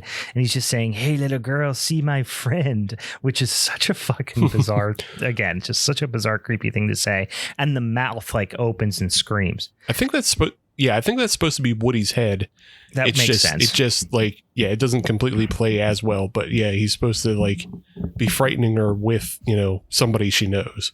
Yeah, I didn't even pick that up on it because you do see Woody later a couple of times, but like he's, the masks that he has on it is like, they're pretty nondescript. But you don't know whether these are all tricks or supernatural. So like you said, the audience is never really ahead of the characters, which I think helps a lot. But he's running through the woods. Slauson shows up, grabs Molly, acts very confused, says, "Hey, this is all my crazy brother." And essentially, "Hey, I'm going to lure Davy back to the house and call the police. What I do is I put the radio in the window and he comes back." So he's like, "You stay in the car, or you stay outside. I'm going to go get the radio." And then she's like, "No, don't," and you're like, why is he making her stay outside? So you're like, he's definitely going to do some wild shit. But then he gives her the gun. So you're a little bit confused, but you're like, well, it's probably not loaded or whatever if it's him. So it's just doing little things to like keep you on your toes and just trying to confuse you about what's actually happening. Because then when she's standing out there, Davey pops up from behind the fucking Jeep or his truck and comes at him. And then she blasts him twice with the shotgun. But then he's like, "Those are blanks. Ha ha ha ha." She whacks him with the shotgun. It's Slauson under the mask, of course. It's Chucky Connors. So it's not that surprising, but it's one of those things where it's like they kept making you second guess what seemed obvious the whole time. Molly hides in the creek, but then Slauson is already in the creek and just pops up behind her. Like he's got this whole series of like chutes and ladders in the woods that he can just like fucking jump 200 yards in the other direction. There's also a snake in a creek. It scares her. There's a little snake in the creek. You do get a little snake in the creek situation because that was promised earlier. Yeah, he warned her. He's like, water moccasins. They come out. Yeah, watch out for creek snakes. But like I said, he's always just dicking with them. He's 2 steps ahead. Becky and Jerry are still tied up, and they're trying to escape. But then there's this like just confused scene where I don't know why they put this in there. I mean, it's just to really further illustrate like Slauson's like insanity. But there's a scene of him having dinner, like eating soup with, the mannequin and just talking about, "You want more crackers," and all this stuff. And I don't know. It's just like, I think you're just really starting to paint a picture of him as like being completely unhinged, I guess. Yeah. Because I mean, you get something similar. I believe it's a little later on where like, because he appears to have personas. Because he explained, because he already had a confrontation with Molly, and he asked Molly, "Hey Molly, what mask was he wearing?" And she's like, he was wearing one with like blonde hair that looked like a doll. And he's like, "Oh, he's trying to be like me as a little kid."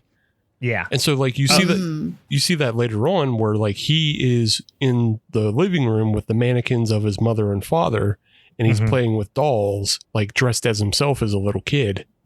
So this is basically right at this point. Yeah, because this is the cat and mouse, thing with Jerry, and he's in the hallway with all the mannequins, and this is very much a scene that I think has become a bit of a trope too. Like there's definitely plenty of movies that I've seen where they have like a hall of dummies, and it's like which one of them is real kind of thing, which it maybe didn't even start with this movie, but it's just it's a trope. That you do see quite frequently. I mean, even in the 2018 Halloween, you see that which of the mannequins is real kind of thing, or they're all like distractions. But yeah, so he's off in the other room playing with dolls and stuff and just wiling out in general. Eventually Jerry just jumps out the motherfucking window. It just like blasts through the window onto the front porch. It's not like a second floor window. But then he limps into the woods, and then Becky runs the other way into the woods. And then Clausen loses the mask and finds Becky. And like you said, Becky wouldn't know that that's Clausen. You know what I mean? Like she wouldn't be scared to see. I say Clausen, I mean Slauson. I know. I was about to say, what, Santa Claus? Clausen, the pickle people. Yeah.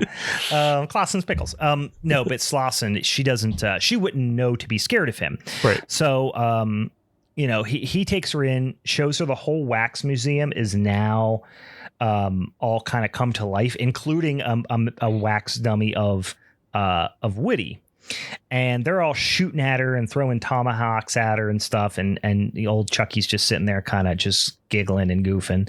And eventually she catches a knife right in the back of the neck, which is surprisingly brutal death scene, because even though she, I wouldn't say Becky is really given the performance of her life. You know what I mean? Like she's not really acting too hard. Something about the like slowness of her, like, and the shock of getting shot in the back of the neck, hitting the back of the neck with a knife is weird. It's surprising, but also like there's something really satisfying about the effect.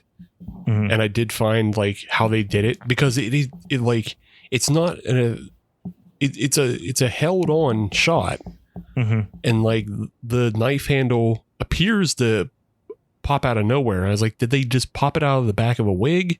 But then I found something that said that what they did was they put a block, like a block of wood, on the back of the actress's head, and then they sent a knife down a wire. Oh, okay. To slam into the back to slam into the knife block, to slam into the wood block. Yeah, and I was like, yeah, that was fucking crazy. I was like, yeah, it's that's risky. Really good. Yeah. Yeah. You're throwing a knife down. I feel like they did something like that in like Madman or something. Like, I feel like I've heard of that, that effect before, but yeah, it does. It just like sticks in there and almost looks like it was sped up or something like that, which it probably was, but maybe. Anyway, so then Slauson's dead wife comes to Molly in a dream. She wakes up and she's like tied in this bed. And you're still not sure if something supernatural is happening. Like I said, it's hard to be convinced either direction. And then he comes in, he keeps calling Molly little girl, which just makes your skin crawl. But he takes her to this other room, and again, at this point, like he's drugged her because the mom came in and gave her something to drink.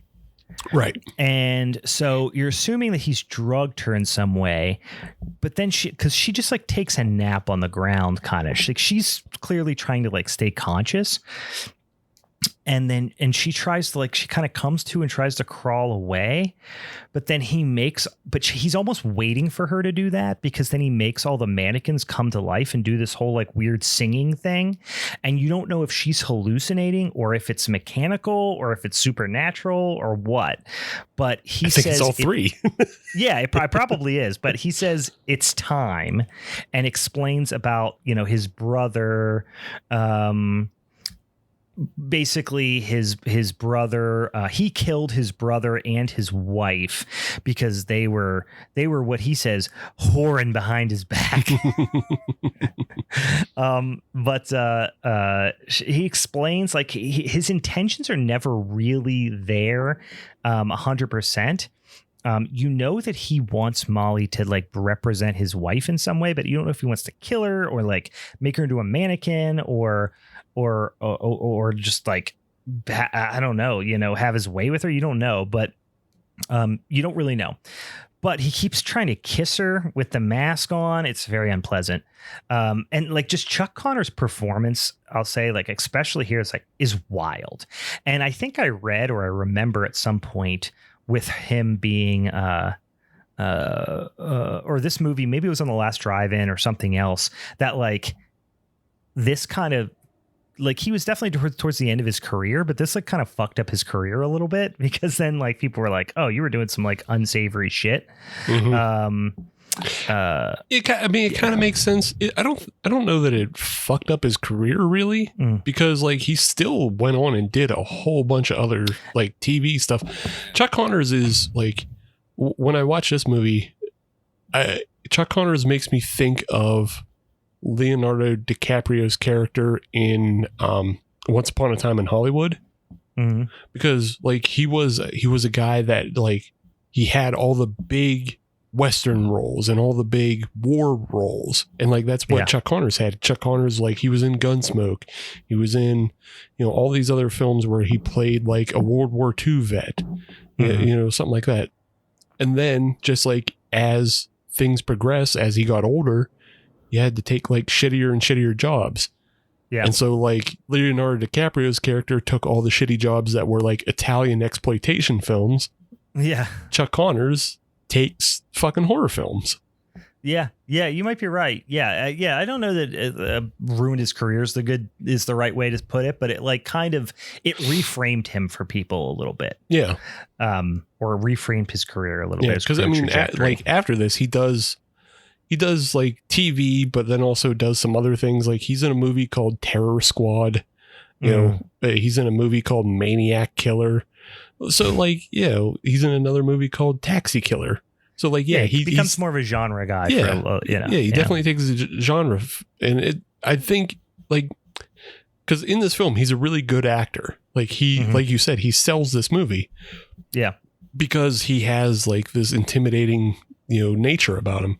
But I think it's just like as you move into the 80s, he's a little more aged, so he isn't the first choice above like Arnold, where Arnold is like a cut beefcake guy. Van Damme was a cut beefcake guy.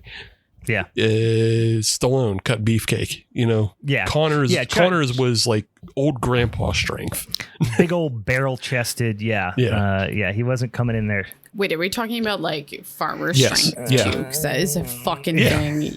Yeah, absolutely. Sure. You know what I mean? Well, Chuck Connors, interestingly enough, he does seem like such a good old boy, but he's from New York, I think, originally. Yeah. He's definitely like, he's an East Coast New York guy. Like, but the voice he does as, Davey, quote unquote, I think is a lot closer to his actual voice. He like kind of is doing a little bit like of a slightly Long Island-y, not Long Island, but like a little bit of a New York accent, which is, completely different than his, kind of Southern accent that he's doing as Slauson. But,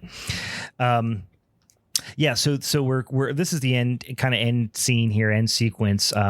Just then Jerry comes knocking at the door with an axe, and then there's this weird standoff when Jerry like chops through the door, and Jerry's standing there, Slauson's standing there, and Molly's standing there, and Jerry's like, come on, we're gonna go, and Slauson's just like kind of deer in a headlights kind of look on his face, and Molly's like keeping an eye on him, and you're like, what's gonna happen? Is he gonna like lunge for her? It's like a very tense scene. Is Jerry gonna do anything and not be a little turd? Is Molly gonna run? What's gonna happen? And then Molly is basically telling him like, telling Jerry to kill Slauson. But then Slauson's like, you're going to kill me? And you're like, oh, no, it's just because he's like this big maniac. But no, then you realize Jerry is a dummy. And he pulls Jerry's arm off and pulls his head off and smashes it on the ground. And Jerry has already been turned into a dummy. And then the rest of the cliche gotcha fucker mode. You know what I mean? The rest of the mannequins in the room all kind of start coming to life. Slauson starts dancing with the one of his wife. And then you don't know if you are seeing this from, I guess you're seeing it from her point of view, but she turns into a real woman, the wife. Yeah. So you're seeing this from Molly's point of view. In and out. Yeah. So this is where I'm like, Molly's been drugged and she's hallucinating this whole thing about the mannequins coming to life and actually looking like real people. And then the more and more of them in the room turn real and they start to look like the actual people that are apparently his victims, and they all are like.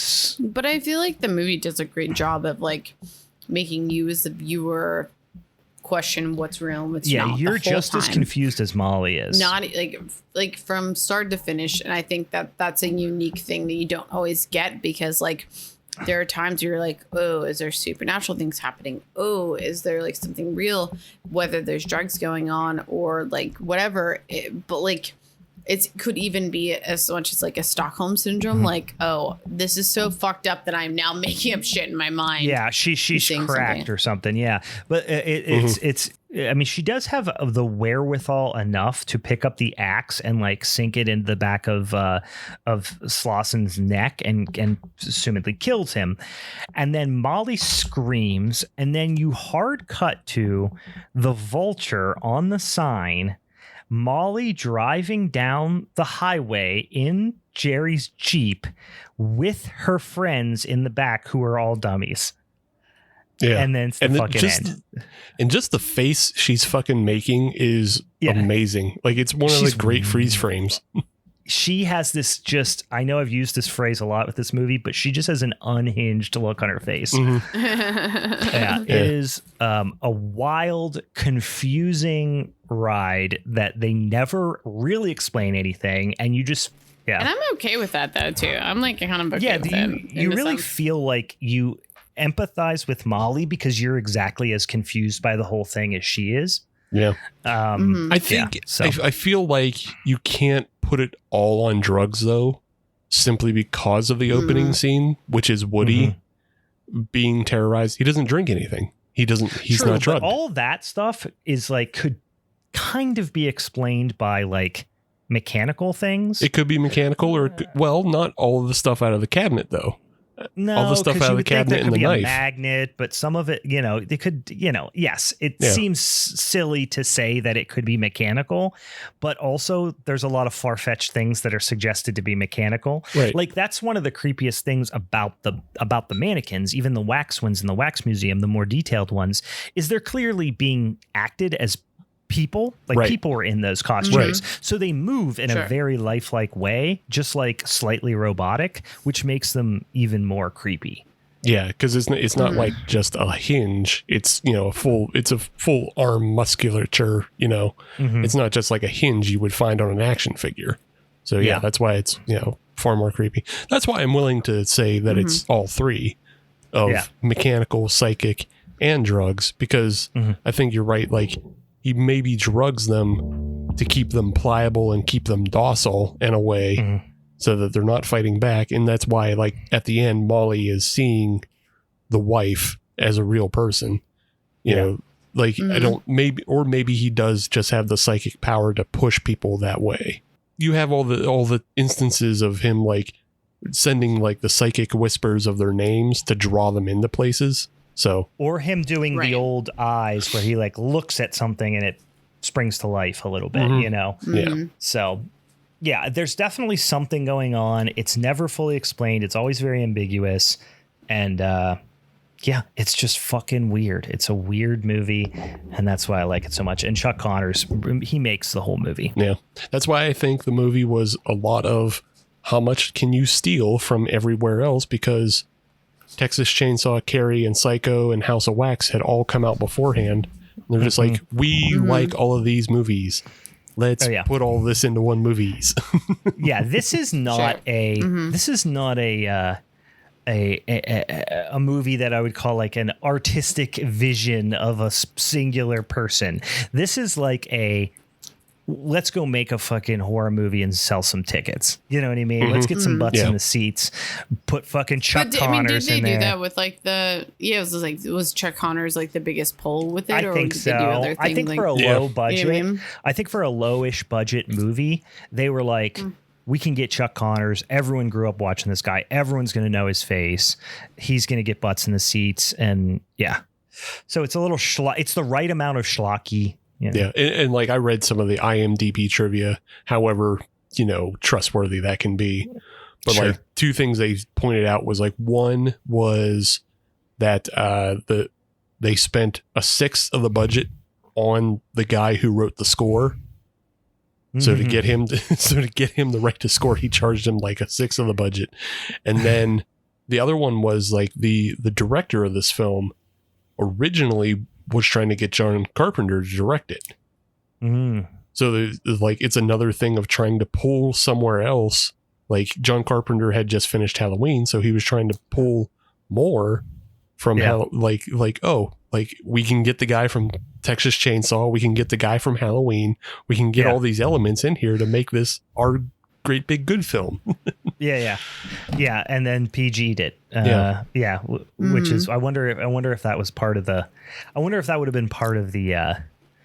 Now PG meant a very different thing back then. Right. You know what I mean? Compared to like a hard R was almost like a bad thing back then. If you could, because that just meant less eyes on it kind of thing. But anyway, it definitely felt like that type of project. But for sure, it's very fun. That's it. That is Tourist Trap, Dunzo. you guys. It's a fun film. I mean, there's fun elements for sure. Yeah. Like you, Brian, I didn't discover it until like the last probably 5, definitely 10 years, because I originally discovered it as like a riff tracks. Oh, really? Yeah. I didn't know they did a riff tracks on it. Yeah. That's how I first found it. And I was like, this movie's a little too good for like always making fun of. Yeah, I feel like Chuck Connors has been in a number of riff tracks / that's probably what it was. Mystery Science Theater episodes. But anyway, all right, Steve. Fun. What's this movie we're going to talk about with you? We're just going to talk about 2000 Maniacs, yo. Straight up 2000 Maniacs. Which genuinely was kind of like silly and fun. Herschel Gordon Lewis in the house. This is such a weird pick. I'm just going to say it right off the bat. This is a strange pick. Why do you think it's a strange pick? It's got redneck shenanigans. It starts with shenanigans. It does have redneck shenanigans, but it's just like it's such a weird. I don't know. It's just not a movie that I would think you would pick. I don't know why. It reminds me of a film. I'm trying to think of like what the right descriptors would be of like a silent film that just had like this like silly like mime like comedy. It's to very it. Cartoonish. But then like the things that are going on, you're like, whoa, you guys are kind of like fucked up. Like you guys are real. And then you get like this mildly spooky spiritual element. Well, this is like 60s schlock at its finest. You know what I mean? Like that's Herschel Gordon Lewis is the king of he was really the grandfather of gore, movies. Yeah. I mean, he's called the Godfather of Gore for a reason. Godfather of Gore. Yeah. Yeah. Because like he's doing terribly horrific things on camera that like you weren't seeing. I mean, we're just now getting color at this point, and he's fucking like, oh, but you know what? It's a good color, red. Yeah, it's intense. There is a certain type of giallo red that he uses too. Yeah, and like his other films are also just as wild. Like he has one of his later films, The Gore Girls, is like it's a horror comedy, and it is just batshit off the walls. It's fucking great. The Wizard of Gore is another great one. And there's one that like It plays out like a police procedural that I can't remember. Is that one of his first ones you're thinking of? What's in black and white? No, I'm thinking. What's the first one that was like the first gore? Movie, I think you're thinking of Blood Feast. Blood Feast. Yeah. I mean, that's his most. I don't say most famous, probably most famous, because that was like a little bit of the first of its kind. A little bit. It's one of the first of its kind. But yeah, no, Blood Feast is a police procedural, but it's not. It is in color. It's not black and white. You can. Oh, I saw a black and white version. I think there might be a black and white version, but I think the one color me blood red. Is that the one we're thinking of? That one's later. So that one's 65. That one's even after this film. So yeah, I can't remember. I've only seen a couple of them. I've never seen the Gore Girls. That one's so weird. It's so fucking weird, but I like it. I've seen The Wizard of Gore. I've seen Blood Feast. I've seen 2000 Maniacs, obviously. Yeah. And then there's another one that's like a ripoff of a surfer movie. That is like, and I think he has a couple of those. But like everything he does is kind of like taking things that would have been popular at the time, like police procedurals, like the surfer films, and then just making them intensely, impossibly gory and upsetting. This one I think sticks out more though, although it seems like he took Looney Tunes and fucking just decided to go like fucking this one, haywire especially with it. some of the characters. Literally, the mayor is Foghorn Leghorn. Yeah, the mayor is Foghorn Leghorn. The two Lester and Rufus are just like they're straight up like I don't know, like crows sitting on a fence or some shit. Like they're fucking goofy hayseeds. Yeah, through and through. But somehow it feels like it just like it works. Oh yeah, it works. Sense. Like, you know what I mean? Like, you know what I mean? I don't know. It doesn't feel like when I think of something that could have been like this, I think of like silent films where it's like, we need to be like, like moving arms around. Like, it did that, but like with sound, and you're like, whoa, okay, I can actually make this work as a film where, especially for that time and place, and then go off the rails. Feels a little thrown together for me in the sense that they keep putting a bunch of musical numbers in there. Like some of these songs are so long and they just feel so out of place. There's long stretches where I'm like, why are we watching this? Why is this in here? I think it's because, I don't know, I never got that sense, but I think because he makes it mostly diegetic. Is because like the Pleasant Valley Boys is who they're credited as, but you have like this, and again it kind of plays into those old vaudeville kind of like we have music always going, we have just a show going on, and you have like these banjos and guitars just constantly playing different Southern songs, or you have the one song that he wrote for this the intro song that you're introduced to this movie with.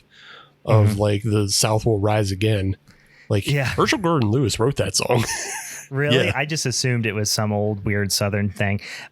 They definitely it's almost like the old like surf monster movies. Yeah. Where they would just like have like a dance number where everybody's in bikinis just dancing for like 5 minutes. Right. And like they just never reached the beach in this film is what it is. They never reached the beach.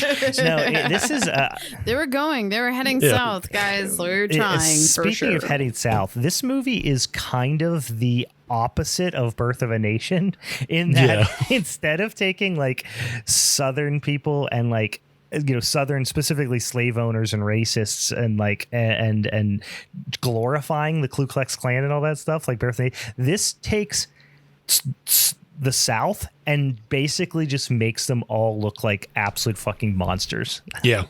So like an important thing that you should know as to why the South look like fucking idiot monsters is born 1926 in Pittsburgh, Pennsylvania, Herschel Gordon Lewis.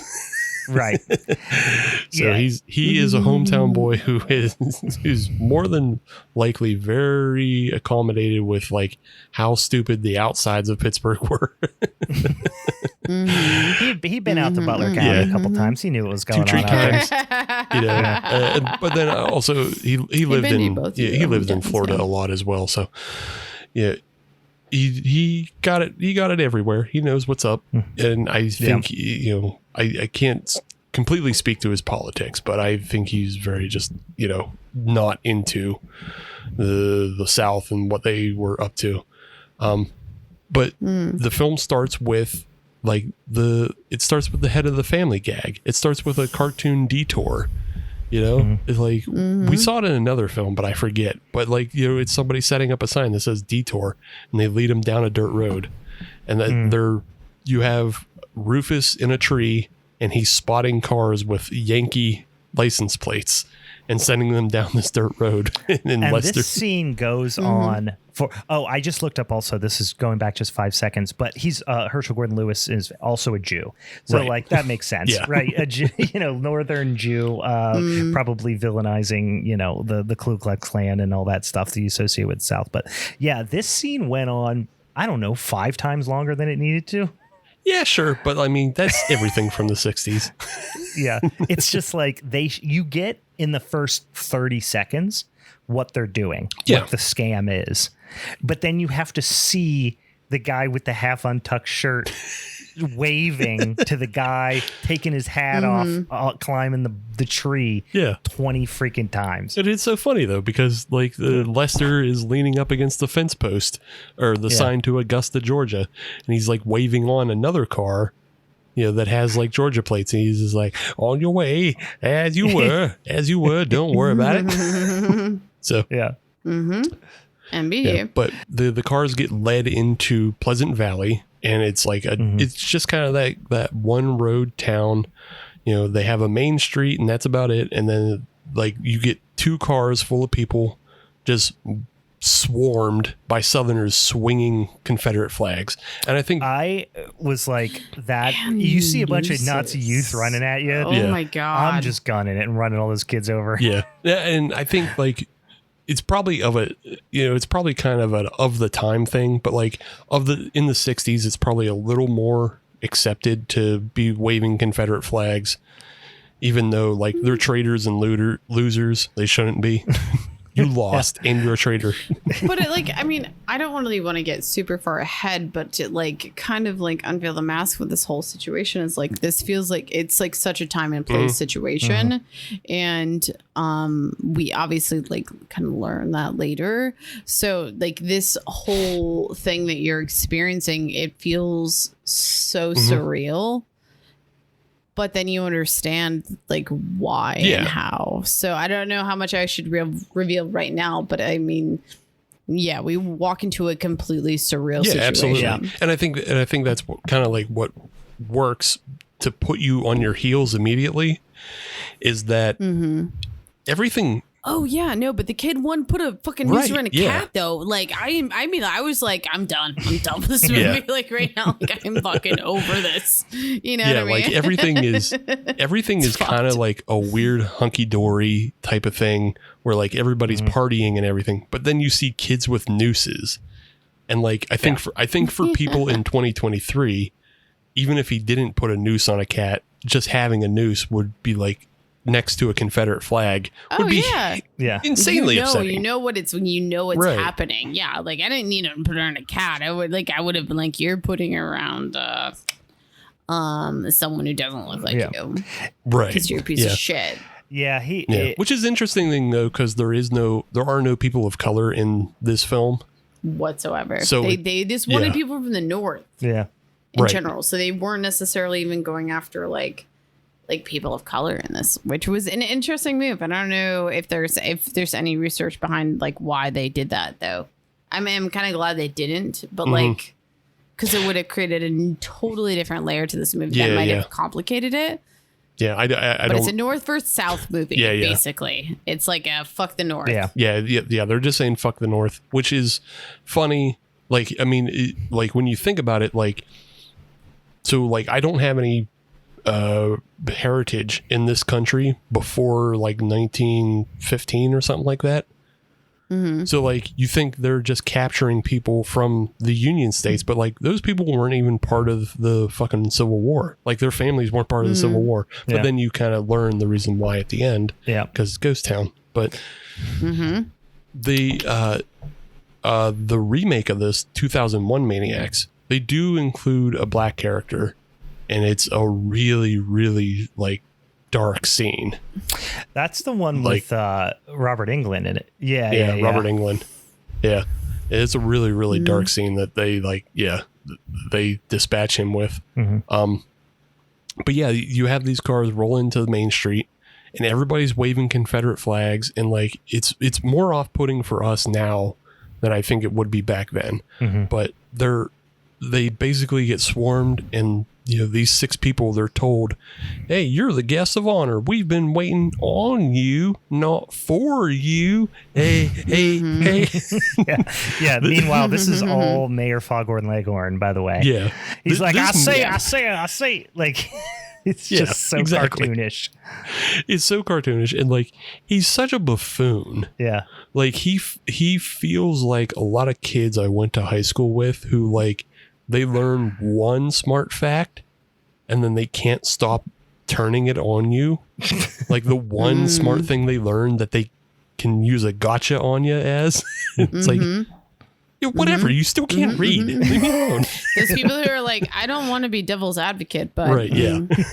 That's shoulder shrug on that one. Like, I want to be devil's advocate. But this let me see the shitty thing. This mayor is buffoonish. And then Rufus and Lester, the guys who play them, cannot do they can't hold on to a Southern accent to save their lives. Not really, no. It's like they'll start one and then they'll lose it, then they'll regain it. Like in the course of a paragraph of dialogue, they will gain and lose their Southern accent about 4 times. But in fairness, they look the part enough that you don't fucking like even think about That's true. They do look like they got the hayseed thing going.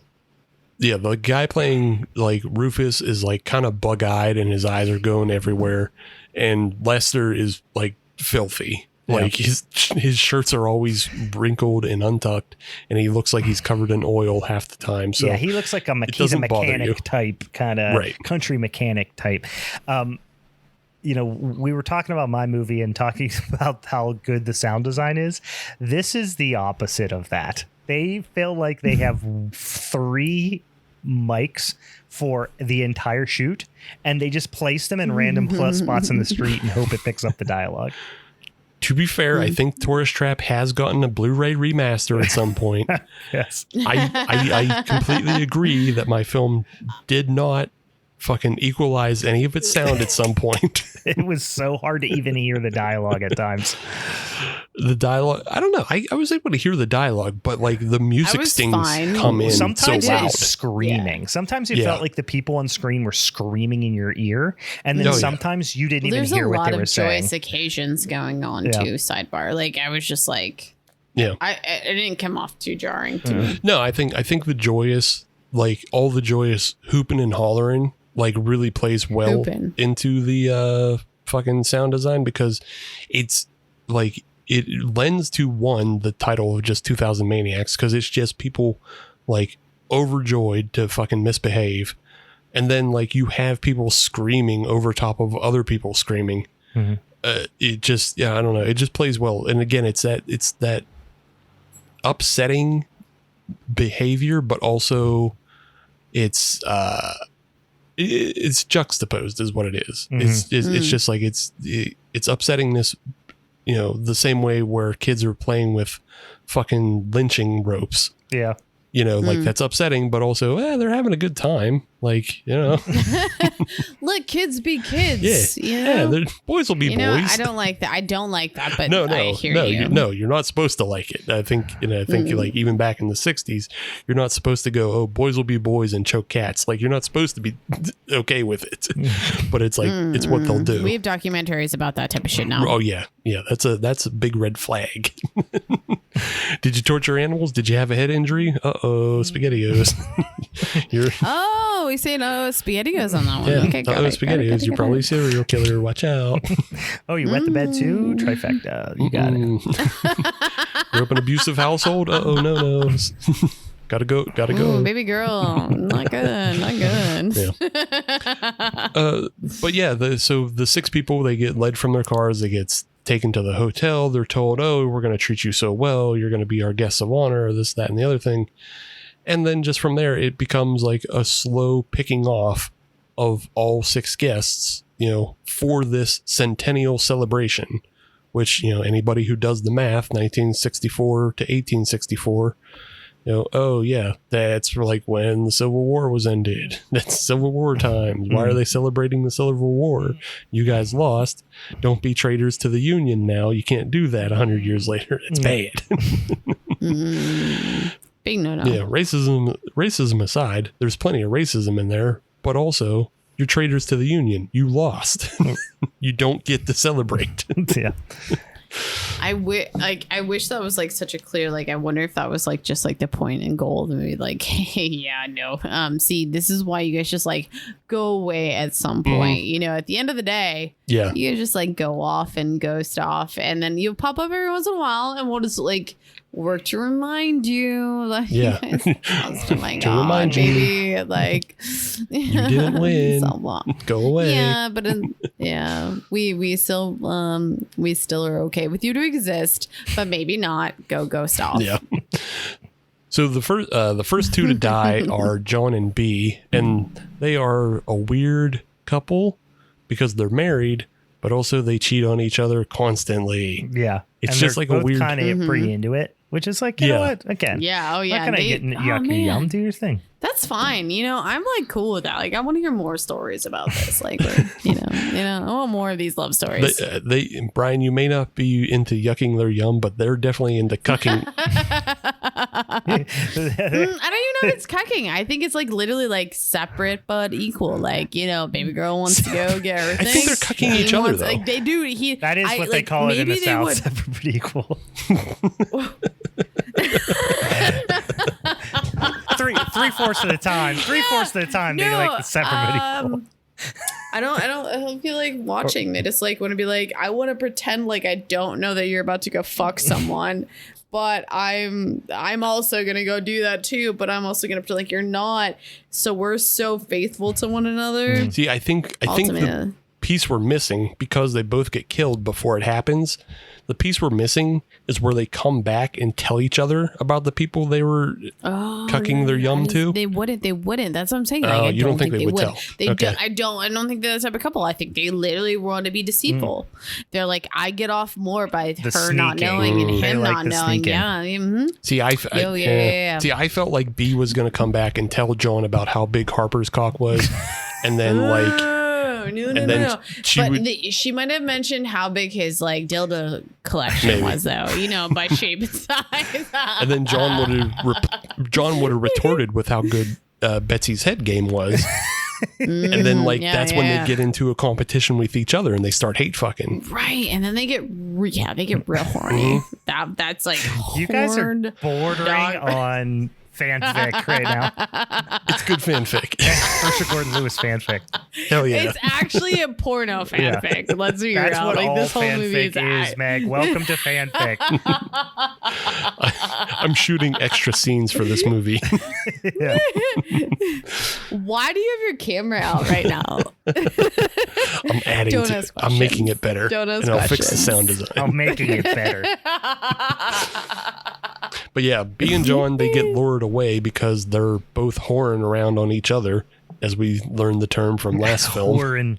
Let's not slut shame. They definitely be. I'm just using the parlance. They're whoring using the parlance around. of the South. Yeah. Whoring. But yeah, they get lured away. B goes out in the fields with Harper, and Harper shows her a cool knife trick, which is really then followed goes with 0 to 60, doesn't he? Yeah.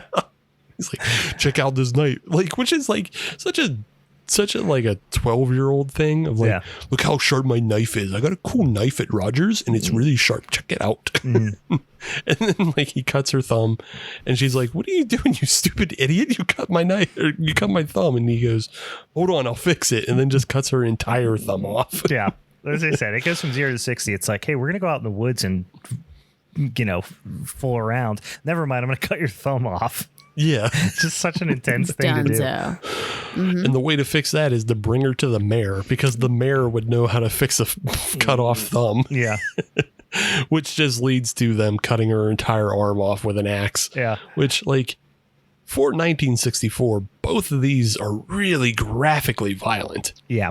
Like, this is pretty brutal. That's what people who were going to see this movie in 1964 or whatever it was, they were going for that. They were going to see that. I don't know. Were they even prepared though? Because this is pretty early in his career, and it even like I feel like a lot of us. Did they even make it to that scene, to a theater? Like that's the other part that I'd question. Yeah, like, I'm sure these were like drive-in movies. Yeah, these were schlocky drive-in movies. But yeah, this was only But Herschel Gordon Lewis was the first one in the United States to really put this type of stuff on film. So I imagine if. If you look at his movies, like this one came out a year after Blood Feast. So I imagine people heard. Okay, yeah. Since it's post Blood Feast, people probably would know. Yeah. But I was also just thinking about how like this predates Night of the Living Dead, which I think is a lot of people's entry into films are getting violent. Yeah. But I mean, he was putting these, he was pumping these into the drive-ins, and he was coming out with one a year. I mean, there was 63, 64, 65, 66, 67, 68, like literally once a year, he was just making these gore flicks for people to, it was like it's almost something you go see on a dare or something, Right. Yeah. I just, I guess because like none of us are old enough to remember, I just don't know how prevalent his films were. Like, I'm sure there were some theaters and drive-ins that like always got his stuff in, but like, was it nationwide? And yeah. I don't know if they were catching it on the Bible Belt, Oh yeah. I would love to hear local history, more about like our own drive-ins and like the theater releases, because I think that would be, if anyone who's listening and knows, or if either of you guys know, I don't personally know. I'd be really curious about this because I think it's kind of cool. Like, I mean, I think for sure, like definitely, and it probably it's also a bias on our part, is like because we're from Pittsburgh, like a lot of Night of the Living Dead was for sure a drive-in flick around here. Oh, everywhere, yeah. Like it showed everywhere. Like almost everybody has some sort of relation to that film. Like I have a second cousin that was a zombie extra in that film. So like, like not even a second cousin, whatever it is, that it's like a cousin of my mom, some shit like that. Yeah. So like everybody has some sort of connection to that film. So like, of course it showed everywhere. So I don't know how much like, Herschel Gordon Lewis penetrated outside of his immediate space. Yeah. Because I don't know how much, Romero penetrated outside of his space eventually, because it just became such a phenomenon within the drive-in. So I don't know. Right. It's an interesting history thing that we could look into, but not today. Not right now. This is exact moment. No. Baby girl's almost finished a bottle of wine. Right. And I'm 3 beers deep, so I ain't going. Okay. All right. We are not going to the library. Brian's got to take a shit. Brian's got doo-doo butt. What else do we got? So doo-doo butt. So B's dead. John is seduced by Betsy, and he gets drawn and quartered. Yeah. Which pretty unique. I'd say the most unique thing about this film is like the way everybody is dispatched.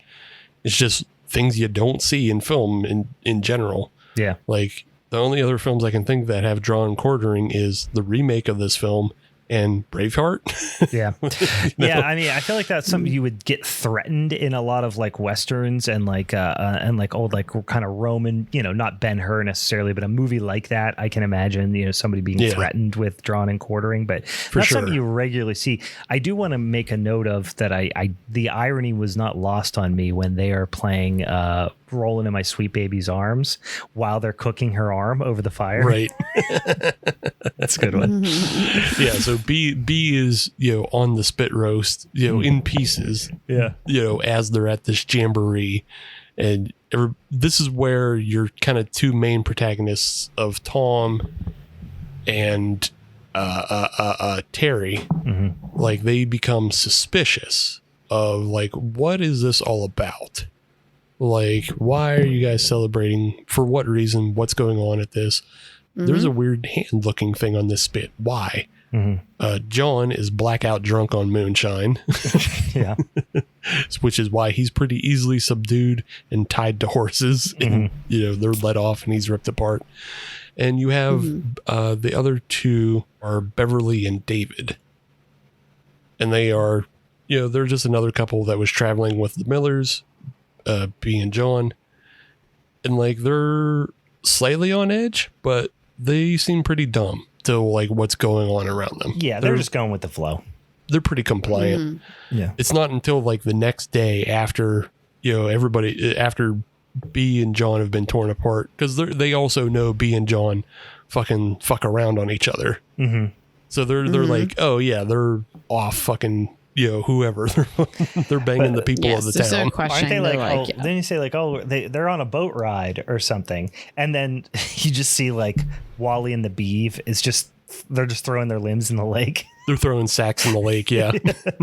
Yeah. Cause they call down to the hotel and they're like, hey, hotel lady, where are our friends at? And they're like, oh, all your friends are on walks right now. And they're like, I don't know about that. Those people don't walk if they don't have to. Yeah, because they're like please don't project right now. It's the one time that sets them off because they're like, oh, John, he went on a walk. He's not usually up for before 10, and he was drunk as fuck. There's no way he's getting up with that hangover. And it's like, that's good detective work, Real sleuth. But they still fall in, still David and Beverly fall into the trap of being separated. They're taking the different little stations, celebrations that they're having. David is led to the barrel roll, which is, I don't know, it's kind of fun. It looks fun. It's a pretty brutal thing. It almost feels like some Saw shit a little bit. Like it's like if there was a the Saw company picnic, you'd see something like that going down. It's pretty brutal. They hammer nails through a barrel, then put him in the barrel and roll him down the hill. No, you got it backwards. They do it the other way because they trick him and they say, as the guest of honor, you have to crawl through the barrel. Well, they put him in the barrel first. Yeah, right. Yeah, you got to crawl through the barrel, and he's like, I don't want to crawl through the barrel. We have a special treat for you. How do you like nails? And then they hold him in the barrel and then start hitting the band. Yeah. Well, they hold him in the barrel and like, here, it's nail time, and he's like, ow, you got me. We should have started saying it's hammer time again. We should have said hammer time, damn it. We fucked up the joke. No, but it's like there's so much the silliness of the like music in these scenes kind of betrays the like pretty sinister nature of the subject. Yeah. Yeah. I get it. They're trying to lighten it, maybe. I don't know if they're trying to lighten it or it's I don't think so. Yeah. No, I think it's more meant to be like you're almost experiencing it from the crowd. Because, like, even when John is drawn and quartered, there's a moment where the crowd is kind of like, oh, that was, like, kind of fucked up. We don't know how we feel about it. And then Rufus and Lester are quick to correct everybody. And, like, no, this is a party. You got to party. Play the music. It's time to party. Yeah, have fun. We're having fun. Everybody's having fun. Well, like, there's like, I think you constantly are able to like get into a perspective of like where this is coming from. Like you're even from the beginning and getting this caricature of like, them trying to capture people from the North and then getting into the like actual crowd of constantly feeling like you're part of it because there's just always just so much excitement and so much going on that you don't even know necessarily always what you're experiencing. And I think that if you've ever experienced these type of situations where you're in big crowds or like experiencing part of it, like that's how it feels. And I think they did a good job at making you never necessarily feel like part of one group or another, or be able to relate to someone or be able to be a part of something. I think there's just this sense of like, there's a lot of chaos going around you and there's a lot of things going around you and you just never are able to feel settled or like you believe one thing or the other. And I think that allows things that are kind of fucked up to happen because you don't fully know what's going on. You don't know until it already happened. Right. And like you're being led around by like an entire town. Like it's not just one person trying to trick you. It's an entire town. And in that way, Ari Aster completely ripped, Midsummer from this film. Right. Totally. Yeah. I mean, you could definitely make that argument. But I mean, it's very similar. Yeah, I definitely got some Wicker Man vibes, especially with the songs reminded me of that specifically. Yeah. But yeah, it's just constantly like, just a lot of people trying to trick you, and you just get swept up in the tide of being pushed into these things. And it's not until it's too late that obviously bad things can happen to you. The Beverly gets the bad thing of like the Super Looney Tunes death. She gets tied up under teetering rock. Yeah, it's just a hilarious thing. Like, this here is teetering rock. Why is it called that? Because we put it up on this platform and it's teetering. We build a platform, put a rock in a precarious situation, and then it's basically a dunk tank that crushes you with a rock. Yeah, which it's pretty solid. I don't know if you guys remember the Batman the animated series. Mm-hmm. But there's an episode where like all the bad guys are telling their stories of how they tried to kill Batman. Oh yeah. I know that episode. Yeah, and Killer Croc's story is like, I tried to hit him with a rock, and everybody's just like, what? Well, it was a big rock. Let's go back to my movie. A rock would have been really effective. A rock would have been effective in your movie. You know what I mean? Sometimes that's all you need is a rock. It's funny. Yeah, sometimes a gun barrel does not actually do much when you hit it. Interestingly enough, this death of a rock falling off a platform onto her and she's tied to it is the second most cartoonish death, because a guy right before this gets got by quicksand. Fair enough, yeah. That's so. I didn't consider that so much cartoonish as 1940s serial-ish. Yeah, but like, okay, can we like pause for a second? Did you not, as a child, feel like dying via quicksand was the scariest thing you could have ever experienced? Yeah, it was terrifying. And you're like, I don't even know where I would ever experience this, but it is terrifying. Yeah, I always figured I was going to get. It's like drowning, but worse. Slow. Yeah, I always figured that I was probably going to either get caught in quicksand at some point or get amnesia. And I never definitely should have been more amnesia. But like, what would have amnesia would have done? Like, just every head injury was an amnesia head injury. Yeah, like in cartoons, like in TV shows, you always got fucked up by birdies. Yeah, those were just and you doing the same things over and over again until you're like, oh, okay, my body sucks, and now you're almost 40, and like. Yeah, it's all catching up to you. Yeah, now I'm almost 40 and I've had plenty of head injuries and I've never lost my memory. I've only seen bright lights sometimes. Yeah, I don't have that much of a memory, but that also might be weed. Or both. It could be a little bit of both. A little bit of column A, a little bit of column B. The old cartoon mallet of weed. Yeah. There you got it's high as fuck and got tummy aches, I know. That's my life. The teetering rock scene really did for a minute. It was creepy when they're talking her into getting on there and she doesn't want to, and then they just like they're kind of still holding up that facade of this is a joke. But then eventually it's not, and it clearly isn't, and it makes for a pretty creepy scene. But then it just goes on and on and on, and it's like it's another one of those scenes where it's like if this was half or a third as long, it would have been way more effective. Yeah, I mean, there's definitely ways that they could have made the punchline more effective and funnier. I think there is a funny one of like one of the guys comes in and just completely misses the target. Just whiffs, yeah. And they're just like, get the fuck out of here, dude. You suck at throwing, yeah. Yeah. Get your weak arm out of here. You stink. But like, if they... Oh my God, imagine the guy in the town who just had the weak arm. You're like, oh my God, how embarrassing. You couldn't even crush that lady. Everybody's making fun of you later. It's like, you could have crushed that lady. You missed so bad. It was unbelievably bad. Yeah. But like if they did the punchline of like somebody just ran up and hit the target with their hand. Yeah. As like many kids are wont to do at a county fair with the dunk tank clown. Yeah. Like, yeah, that's funny. So yeah, like, again, it's a 60s film. Everything is drawn out. Every film from the 30s to the 60s is drawn out. Editing fucking sucked back then. You know why editing sucked? Because it was fucking super hard. You had to splice it. That's terrible. Just let things run. Let that car park. Roll. Who gives a shit? It fills up time. It's one less cut I have to make. Yeah. Let's go back to the basics, baby. Yeah. Let's fucking just like no splicing. Let's just let it run. Let it run. I don't want to make cuts and glue shit. That's so much more money. Now, is he lazy or just smart? You know? Yeah. That's a good question. Fine line. So yeah, during this whole time though, you have Tom doing investigations.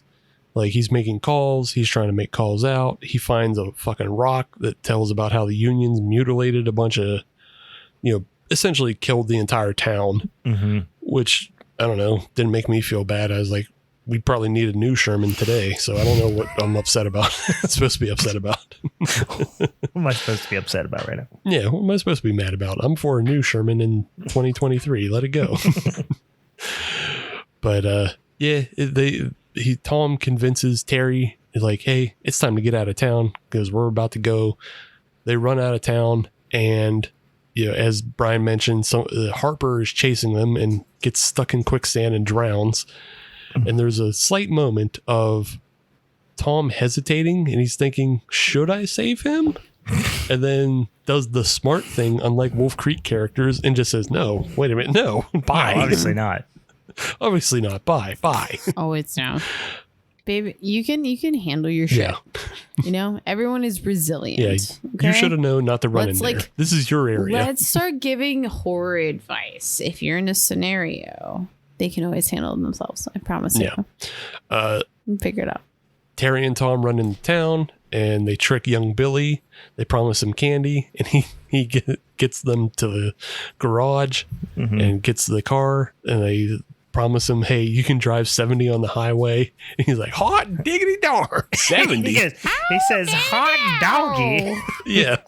Man, boy howdy and hot dog, man. Okay, like these are phrases I want to always have in my repertoire. Hot doggy. Dude, my grandpap said hot dog all the time. Anytime he was excited about stuff. He's a hot dog. Would he slap his hat off his knee? Oh my God. Wow. I got horny hearing that. Well, he's dead, Meg, so. Next. Wow. I'm even more horny Meg's now. perfect man is Yosemite Sam, turns out. It's actually, he's Southern and he's dead. Those are two. Yeah, so they get out on the highway. They come up to the tree that was blocking the road. They toss out Billy. Yeah, they do just pretty much yeet Billy out. They yeet him. I wish it would have been a harder yeet. They kind of place him, but it would have been funnier if they were just like, I'm about to kick this motherfucker out the window. Yeah. Just put 2 feet on him and launch him. Yeah, if they just launched him off camera and like let the actor fall on a mat or something, it would have been so much better. Oh, yeah. But Terry and Tom get out of town. They were being chased by the Beverly Hillbillies truck. Yeah.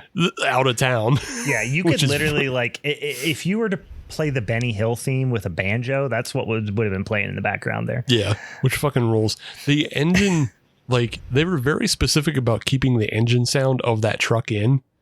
Like, even over the music, they're like, this thing sounds so fucked up. Put it in. Do it.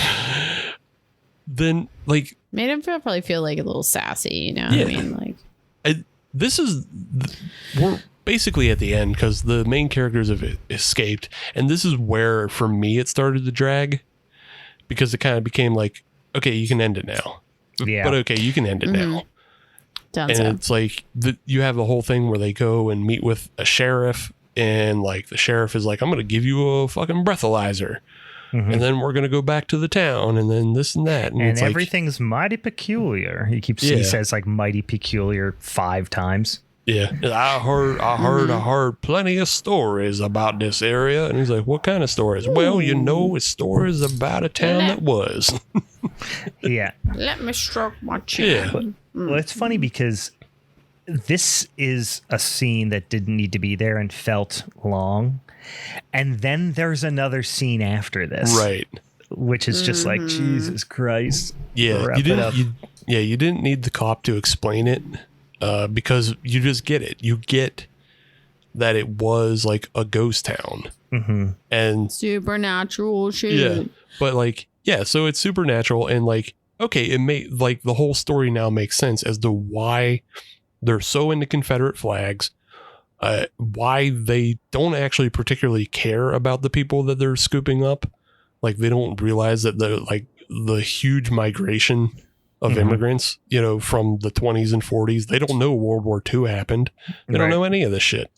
That's why they're just like, get them Yankees, because they just think Yankees. That's all they know. That's the enemy, yeah. But at the same time, though, is like, I feel like when we're talking about the Civil War, like the way they were dressed didn't come across as aligned with that. Right. So it did seem like there was some growth with it that was, you know what I mean? So like, I can believe the whole idea of a ghost town, because what is going to make a point to say is like both of your films kind of had this like weird supernatural feel to it. You're like, oh, cool. Like, what is with this hijinks is like, we got a little bit of spooky shit potentially. But you want to hear what my theory is, Steve, about yours with the why the people, because you brought up a good point, is like, okay, so if they died and they just came back to life to celebrate the 100th, the centennial of their town, they'd be wearing, they wouldn't be dressed like the 60s. They'd be dressed like the fucking 1860s. But you overhear them talking. This is the scene at the end, which is tremendously stupid, especially when Harper comes out of the quicksand and it's just like, don't leave without me, guys. And he just like walks with them. It's so funny because they're like, but they call him out. They're like, hey, buddy, come on, get out of the quicksand. That begs the question, like, why'd you stop? Why'd you stop? Because he's an idiot in there. Because he's an idiot. But this it just feels so performative. Like this is why it felt like it played into the ghost town, but with the time frame of which they were coming back didn't really make sense. Anyway, this is getting to my point about like he could last in the quicksand for however. I suppose if you're a ghost, you don't have to worry about drowning. But the thing that they did with their little conversation, the two hayseed guys, they're like, well, we'll see you in 100 years, or whatever. They're going to come back in another 100 years. And they're like, well, I reckon, man, another 100 years we'll have flying cars. And it's just like, so my point is they've come back. They didn't just come back for the centennial day. They were preparing for this in the afterlife, planning because you don't just show up at midnight on the exact anniversary. Man, $20 is there just some southern silly geeses, and they just fucking they just change up. Like, imagine another 100 years they're gonna be doing something. Well, this is my question. It's like, how like, did they even if they just popped out of nowhere into the 1900s and 1960s, and they're like, oh, here's what we'll do. We'll put up a road thing, because I know about cars, right? Cars exist, and roads exist, and we're going to put up a sign that's a detour because of road construction. None of that would have been a thing in the 1860s. So like they had some ability to premeditate their whole plan in the afterlife. Maybe they had some ability to premeditate, like as ghost observers. Like maybe it's only 100 years before they can interact. Yeah. I think we're breaking ghost laws, so I'm not going to fight it too much. I don't think that's how they work. I think they get stuck in where they are, and that's what you think about ghosts. So, that's what we fucking know about ghosts. Is like they're just energy stuck in one place. They like have shit they fucking need to work for, and then they need like someone to come save them and be like, heaven, Meg? "Let me set you free." What about heaven, Meg? I don't believe in That's heaven. Where you're wrong. Heaven's real, and you're not going there. I don't.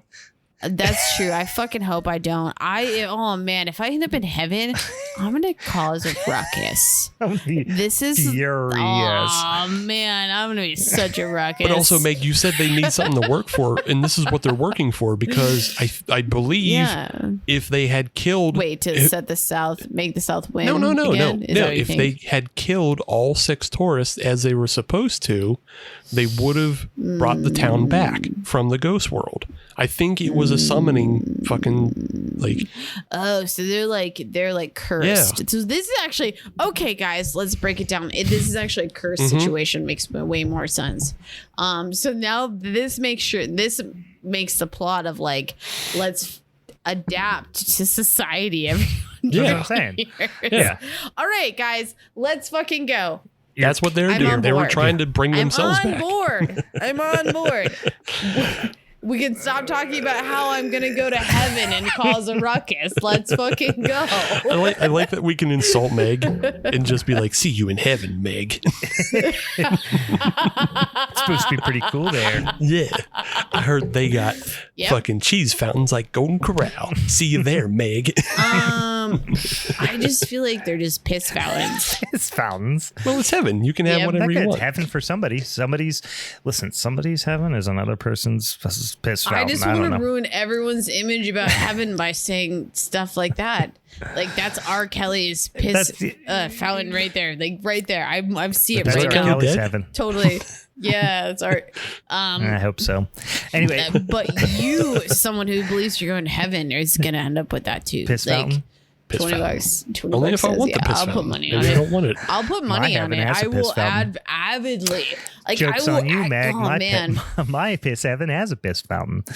All right, so your piss reality is actually has a fucking I have my own little piss fountain. Right I can piss wherever I want. Yeah, bud. It's in a closet for sure. No, I was talking about my wiener. Oh no! Oh, okay. So you can point it and just. No, I can make a piss fountain. My point is, you... I can piss straight up, and it's like a fountain. Okay, heard you have a penis. Yeah, that's cool. the best part about it. Got it. Anyway, so yeah, the fog. Oh no, we already talked about that, but I wanted fog. The fog pops up like in the woods. They like walk into the woods. Go into the There's woods. just all that fog they just, like, pops disappear. up. It's like. Yeah, I guess you didn't need that, but there's so much at the end of the scene, or at the end, you don't need the conversation with them in the car about, well, I'll take you to your teacher's conference and all that mumbo jumbo. Didn't need to be there. And then this really, to me, I kind of overlooked it for most of the movie until this last little unneeded dialogue in the car. Terry is terrible at acting. She's horrible. Oh my God. She's unbelievably bad. But also, I think she worked the most after this film. So, man, she was. It just kind of was like, I didn't really notice until this scene. I was like, wow. Either you were so done at the end of the day that you were just phoning this in, or you are truly an awful, awful actor.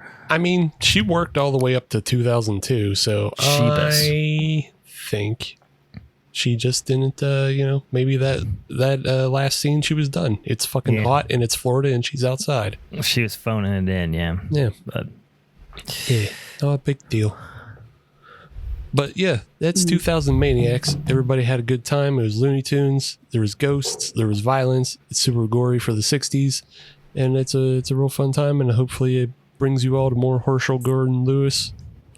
Because all of his stuff is fucking bonkers. And go watch Gore Girls. That movie's so fucking weird. I do need to watch that because that sounds pretty bizarre. It does sound pretty good to me. I thought, I don't know. I like this movie. I didn't love it.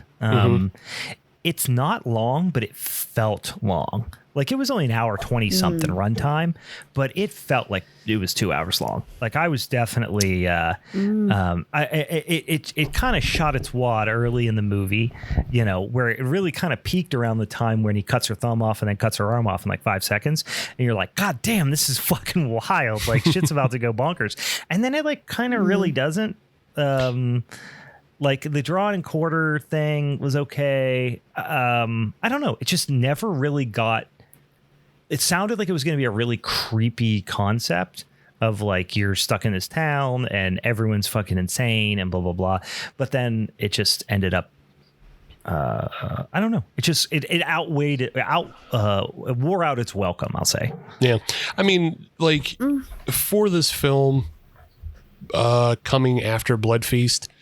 And Blood Feast being such a flat, like police procedural, just dialogue heavy too. Yeah, like I mean, Blood Feast feels like an episode of Dragnet, but with violence.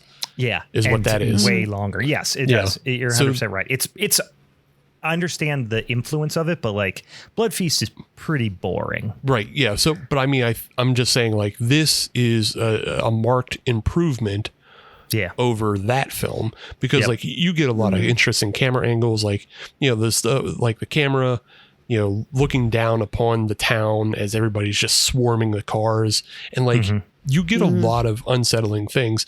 And again, I think this is really, really interesting because almost everything happens in the daylight. Yep. You know, with the exception of drawing and quartering, like the barrel roll is in the middle of the day. In essence, really harder to like create more creepy scenes. Yeah. And let's be real. But I like, not to interject, this is the only thing that I felt like with both your films that like watching both of them, and to call out specifics, please don't make me do it right now, is that I felt like I could see other newer horror films that like built influence off both your films. Oh, for sure. And I mean, you know what I mean? Like I could see it. I mean, that's why I'm like very thankful I didn't go with like something like a Rob Zombie film, because I was like, holy shit, I would have been called out the fuck. He stole everything from both of your guys' films, you know, type thing. So, yeah, separate but interesting and different and equal. I felt like when Tourist Trap came out, that it was like it became a little bit more derivative and like a little less original. And no offense, like it was still a fun film. I really did enjoy it, and I could see how it influenced other shit. Whereas I felt like 2000 Maniacs is like as a little bit unhinged, and maybe some plot points weren't really fully there. Was silly, goofy, Looney Tunes like, but like I could see how it created. It was like still unique on itself. Yeah. I mean it's still unique today, because you know you don't see the barrel roll. You don't see people getting crushed with big rocks. I get what you're saying. The only thing that I said with like anything feeling long in like a 1969 film is that that's like what it was. 100 hour and 20 minutes was just not what was like. That's like that was just it was long for that time, but like it didn't, being able to understand that my film felt really fucking long. Yeah. Also, and it was too long. Also, if you take into consideration that Lewis is making drive-in films, the same way we talk about films today having screen time built in, drive-in films had make-out time built in. Ooh, neck and time. Yeah, they definitely did. Call that down. So neck and like time. that whole scene where Tom's on the fucking phone, who gives a shit? Let's make kissies. You know? let's impregnate each I want other. neck and time built into my life too, you know. Yeah. Well, you got watch, fucking bad Netflix shows, or fucking Herschel Gordon Lewis driving films. I just need a dude to do that too. You know what I mean? Like I'm gonna advertise this now. I'll be like, oh yeah, no, we just gotta build it into our hangout. Meg is putting it out there. If you're a Chuck Connors type, find yourself a real rootin' tootin' Chuck Connors type. You say hot dog. Oh my god. If dog. you're okay with me saying boy howdy, hot dog. If you jump around, shoot in the air like two pistols, you just pounce back and forth, shoot in the air. You have a giant red use, mustache. like the guns, the finger guns, like when you talk to me. Cool, yeah, huge red handlebar mustache that's wider than your head. A little bit. Oh, it's red too. Yeah, for sure. Definitely go for redheads. I'm describing you. Somebody say I'm If you're under 5'1", call people varmints. All right, let's vote on this, you fucking weirdos. Yeah. Let's fucking wrap this shit up. All right, Steve, you get to decide how the voting situation goes. Yeah, I think we'll just go to the order that we presented today. So we'll go Meg, Brian, and then me last. Well, I'm going to here to ruin everyone's day by going first, because I'm not voting for myself as my first choice. Okay. Clearly that was not going to be the case by calling my movie a turd to start. I don't know. Maybe you still liked your turd more than you liked our old movies. No, I didn't. I actually liked both of you guys both more than mine. I liked my kill scenes a little bit more, but that's like doesn't change the whole overview thing. Okay, so I ultimately genuinely like both your films. Would definitely rewatch both of them. But I really feel like if for the, in my mind, it was Hillbilly, Hijinks, or whatever we call Ruckus, Rednecks, whatever we're calling it.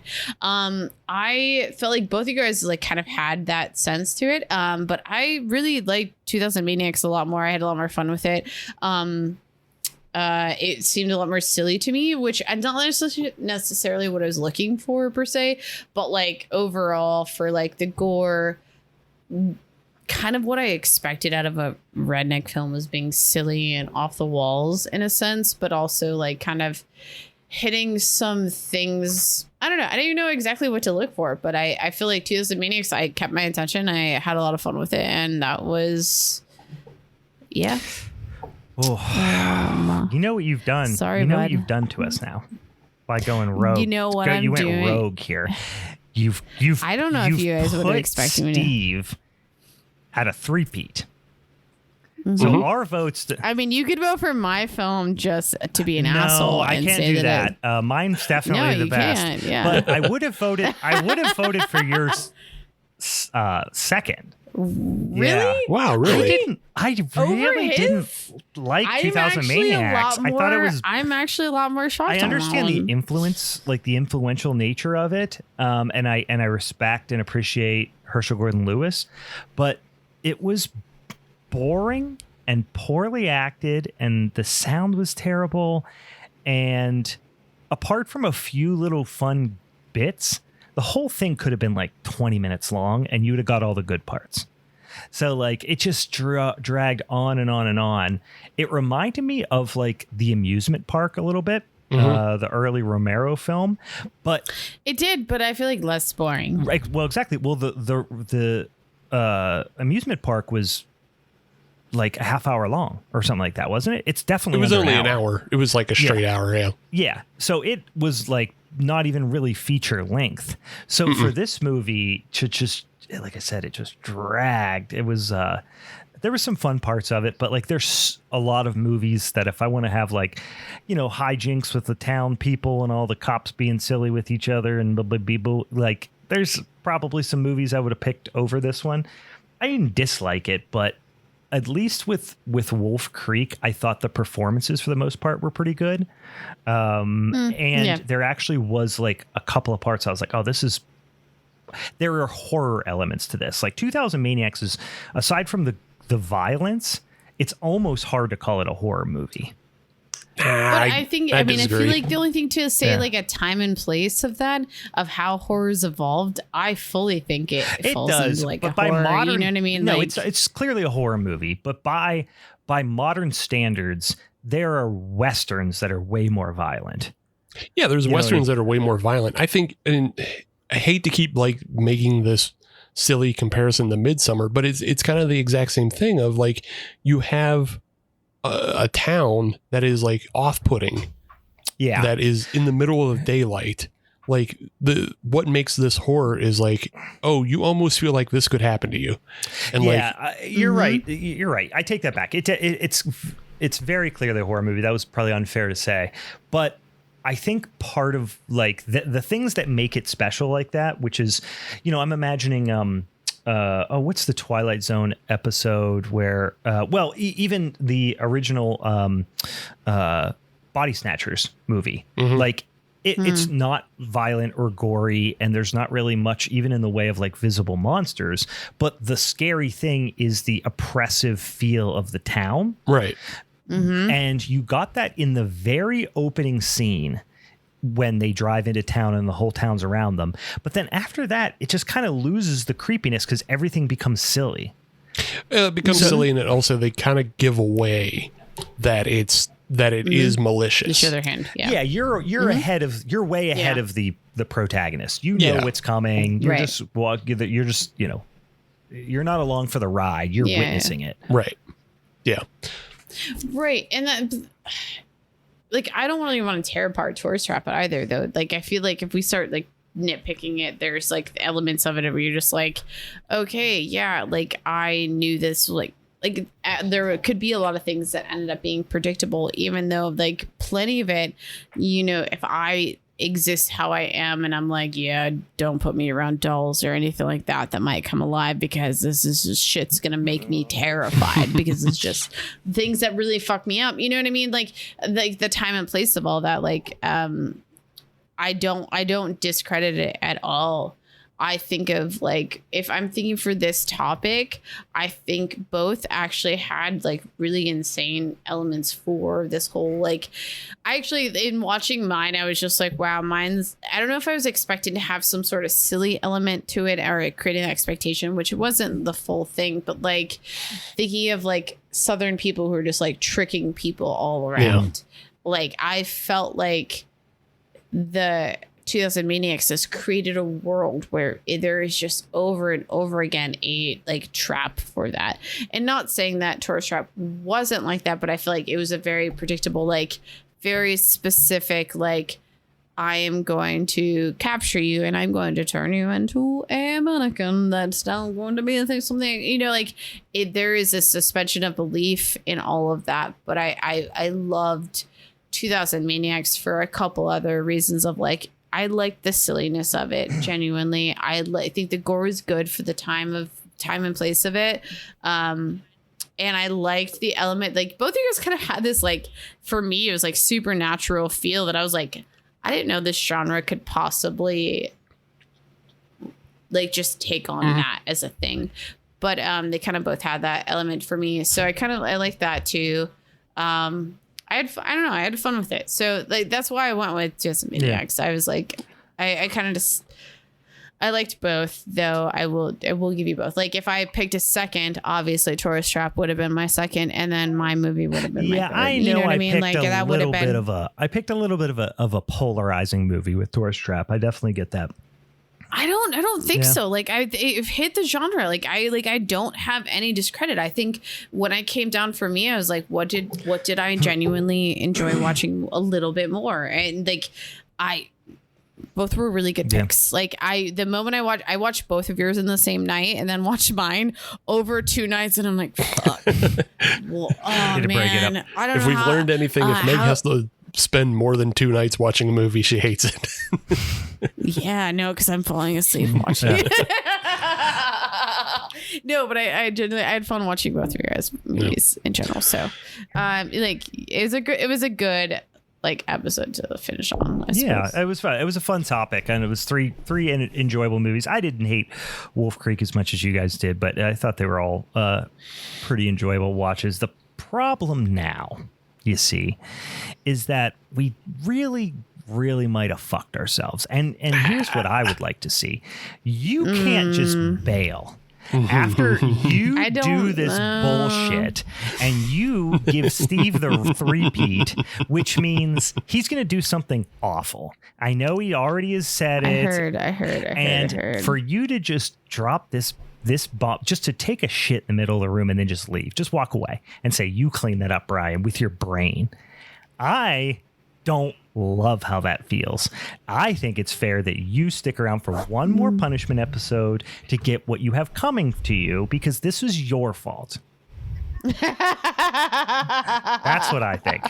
So whether or not we decide to do that remains to be seen. I think you should do a poll like tomorrow, like when this episode comes out, just be like, should Megan stick around for the punishment episode? And we'll then decide on that one. The answer is going to be yes. And if it's no, that's going to make you feel bad, because it's like, no, we want to be done with Megan. No. That means I'm going to take it as they love me so much they don't want me to. As the 3P champs say, that there's not going to be a poll. I just do hope, Meg, that you stick around, because now it's time to reveal what's happening. Oh no, I don't even. I have a marker to write it down. Like I'm gonna forget it. Okay, I'm gonna put in my Google, like my Gmail. I really think this is a special thing for you guys, and it's the most annoying, obnoxious, terrible thing I could do, and I'm so glad it's falling around our 2-year anniversary.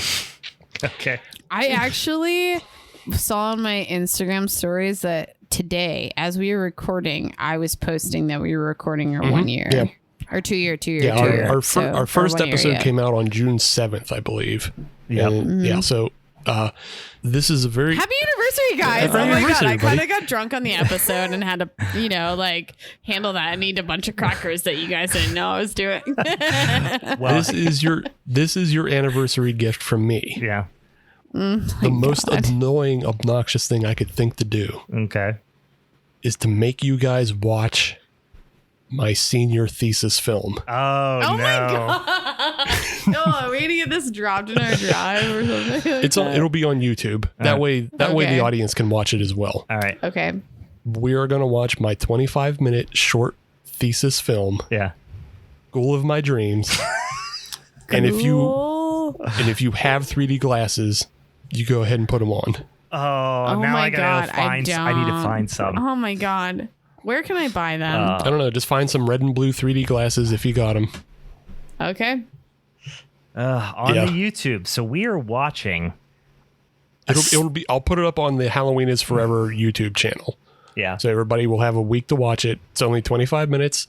But yeah, the most annoying, obnoxious thing I could do as a punishment film is to make you watch a 15-year-old student film. I am looking forward to it. I actually am kind of looking forward to it because I feel like there's going to be a lot of, oh my God. But also, I'm the Stevie. champ. So I'm the champ. So I get to make you watch my garbage. It's not just somebody else's garbage now. You watch my garbage. I might send you like a ribbon or something. I'm going to make you send, like, I'm going to send you a ribbon, you know, and I'll be like, I already won awards for it. I don't care. You're like, fuck you. Yeah, it was really good. All right, guys. So all right. You got me for one more. All right. Meg's coming on for the punishment episode. For those of you who want to, on the YouTubies this week, search Ghoul of My Dreams. This is... Or Halloween is Forever. Yeah, or Halloween is Forever. Mm-hmm. And then Steve will post a link to it on there. This is Steve's senior thesis film from film school at Penn State, right? Yep. This is Steve's Penn State Film School thesis film, Ghoul of My Dreams. What year would this have been, just for some reference here? This is 2007. 2007. Ghoul of My Dreams. Guys, go check it out. I think it's going to skyrocket into popularity, and you're probably going to have to print DVDs or oh my God, let's scalp this shit. I live in Wilkinsburg now, so people might be super into that. You might be able to sell some on the down on. I'll put like a porno behind it. Bootleg my movie without giving me a cut. Bootleg Steve's movie.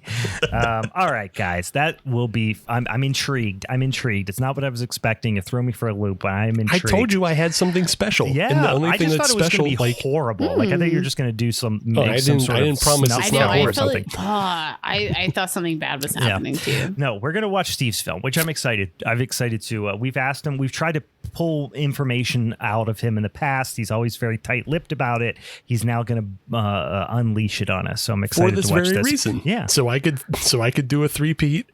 But it's also nice that it happened on the anniversary. If it didn't happen now, I was probably going to unleash it if I won December.